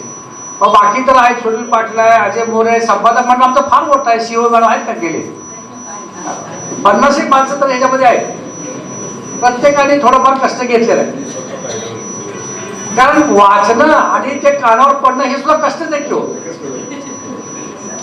परंतु जे काही प्रत्येकाने योगदान दिलेलं आहे हे टीम वर्क होतं आणि या टीम वर्क मध्ये प्रत्येकाने आपापलं योगदान दिलं आहे. काही मान्यवरांना मी फोन करून सांगितलं आणि जाहिरात देताना मी फेसबुकला तुला वाक्य टाकलं खाली की कृपया मानधन मिळणार नाही पहिला सांगताय. अरे मग नंतर छापल्यानंतर मोहन जोशी आले म्हणले अहो माझी कविता छापली 10,000 रुपये काय कॉपीराईट असते ना. मग आम्ही अनेकांना विनंती केली. माया पाटील मॅडम असतील, शेखर गायकवाड IAS ऑफिसर असतील, विद्यापीठातले काही आमचे कवी मित्र असतील, संजीवी तळेगावकर मॅडमला फोन केला, ज्यांना फोन केला प्रत्येकाने सांगितलं मी किंवा आम्ही यावर्षी मानधन देणार नाही, पण तुमची जर एक चांगली रचना असेल किंवा लिखाण असेल तर आम्हाला पाठवा. आणि बघता बघता एवढं मटेरियल झालं की ते शेवटी छाननी करण्याचं काम आम्हाला असं वाटलं की हे आता शिवधनुष्य पेरतंय का नाही. मग त्याच्यासाठी आम्ही निर्णय घेतला. डॉक्टर राजशेखर शिंदे, दत्ता घोलप आणि आमची जी टीम आहे आणि तरुणबारचे आमचे सगळे परिवारातले सुद्धा काही सावंत म्हणून एक कर्मचारी आज इथं नाही आहेत, पण त्या विचाराने पण खूप प्रचंड काम त्या ठिकाणी गेले महिनाभर केलं.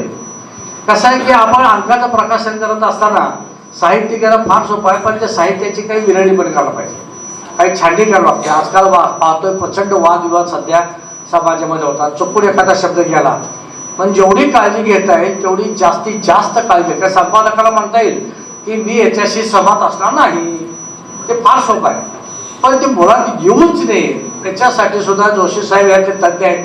आणि अनेक वर्ष आमचे जोशी साहेब, मला खूप आनंद झाला तुम्हाला बघितल्यानं, कारण फार दिवसात जर आपली भेट झाली. खरं तर दिवाण बसून आपण परत एकदा 8 दिवसांनी बसू, गप्पा मारू आपण. पण हा जो प्रपंच आहे हा जगन्नाथ जरत आहे, हे तुमच्या सगळ्या रसिक मंडळीशिवाय पूर्ण होत नाही. आपण सगळे जर इथं आलात, मला अधिक वेळ या ठिकाणी या कार्यक्रमासाठी बोलता आलं असतं तर अधिक बरं झालं असतं. अनेकाचे म्हणजे ऋण व्यक्त करणं कदाचित राहून जाऊ शकतं, कारण ज्यांनी कविता दिल्या, ज्यांनी लेख लिहिलेले आहेत किंवा ज्यांनी आपलं साहित्य आम्हाला पाठवलं त्या सगळ्यांचंच इथं ऋणनिर्देश करणं. मी गरजू पत्रकारांना, माझी आज आलेल्या पत्रकारांना मनापासून मी आभार मानतो की मी खरं तर मला वेळ मिळाला नव्हता फारसा, पण व्हॉट्सअप, फेसबुक आम्ही जिथं शक्य आहे त्या ठिकाणी आम्ही पत्रकारांना विनंती केली की तुम्ही आम्हाला प्रसिद्धी याच्यामध्ये द्या. आणि मला खात्री आहे की हा आजचा औपचारिक कार्यक्रम हा मनोरमा परिवाराच्या सुभाष बापूंनी दुपारीच आम्हाला शुभेच्छा दिल्या की 25 वर्ष बँकेला पूर्ण झाले, पहिल्या अंकाची सुरुवात झाली. त्यामुळे आता गोल्डन जुबिलीला अंक 25 वर्षाचा होणार आणि बँक 50 वर्षाची होणार. म्हणजे आता ही जबाबदारी वाढली ना. तुम्ही शुभेच्छा तो मोकळा झाला ना जोशी सर, तुम्ही पण दिल्या शुभेच्छा, पण आता मला जबाबदारी पद्माकर वाढली की आता 25 वर्षाची व्यवस्था करावं लागला.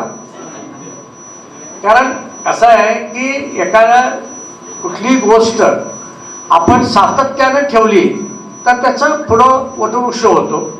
बीज लावणं सोपं आहे, पण ते बीज वाढवणं, त्याचं वटवृक्ष रूपांतर होत असताना त्याची दखल घेणं ही फार अवघड आहे. मी मध्यंतरी माझ्या एका कवितेत म्हणलं होतं की लाकूड तोडायच्या टोळ्या जंगलामधून हिंडत असताना ज्या झाडाखाली ती विसावतात त्या झाडाला धास्ती भरते. अरे बापरे, आता माझं काय म्हणा. आता हे लाकूड तुझ्या टोळ्याच आहेत, ते जिथं दिसत ते तुकडे करणं, घेणं, मुळी घेऊन जाणं, आणि ज्याच्या खाली विसावतात त्या झाडाला भीती वाटते आता काय होईल माझं, म्हणजे बिचाराची झोप निघून जाते. तसं आजच्या समाजामध्ये अनेक अशा टोळे आहेत आणि या टोळ्यांसाठी म्हणून बंदोबस्त करायचा असेल तर आपल्याला या साहित्य संपदेच्या माध्यमातून आपल्या कलाचं प्रबोधन करावं लागतं. म्हणून साहित्याचे जे वैशिष्ट्य आहेत ते अनेक वैशिष्ट्य आहेत. तो हा फोरम नाही आहे, परंतु दिवाळी अंकासाठी ज्यांनी या अंकाला मदत केलेली आहे, सर्व टीम जी आहे त्या सगळ्यांचं मी मनापासून कौतुक करतो. आणि आपण मान्यवर या ठिकाणी उपस्थित झालात आणि कुठलाही प्रोटोकॉल न पाळता आपण आमच्या विनंतीला मान करून आपलं मनोगत व्यक्त केलं, आम्हाला शुभेच्छा दिल्या, त्यामुळे आपलंही मनापासून मी या ठिकाणी ऋणनिर्देश करतो. आणि पुन्हा एकदा जाताना एवढंच मी सांगतो की मनोरमा हे आईचं नाव आहे. आईच्या प्रेमामध्ये कधीच राजकारण नसतं. जसं बाळाला दूध पाजताना हातचं नसतं तसं तुमचं आमचं आहे असं मी समजतो. धन्यवाद. जय हिंद, जय महाराष्ट्र. नमस्कार. कार्यक्रमाची सुरुवातही कवितेने झाली आणि समारोपही कवितेने होतो आहे. खूप छान, अतिशय सुंदर दिवाळी अंकाच्या कार्यक्रमासाठी आपण आज इथे जमलेलो आहोत. माझ्या कवितेचं नाव आहे प्रेमात व्यवहार नसतो. सख्या, पैसे आणि व्यवहार याच्यापेक्षा वेगळे असते जग. सख्या, पैसे आणि व्यवहार याच्यापेक्षा वेगळे असते जग. तेच तू जपत जा आणि भावनांचा हिशोब नेहमी करत जा. तेच तू जपत जा आणि भावनांचा हिशोब नेहमी करत जा. कारण सुखाला तेवढाच एक आधार असतो चिरकाल चिरंतन.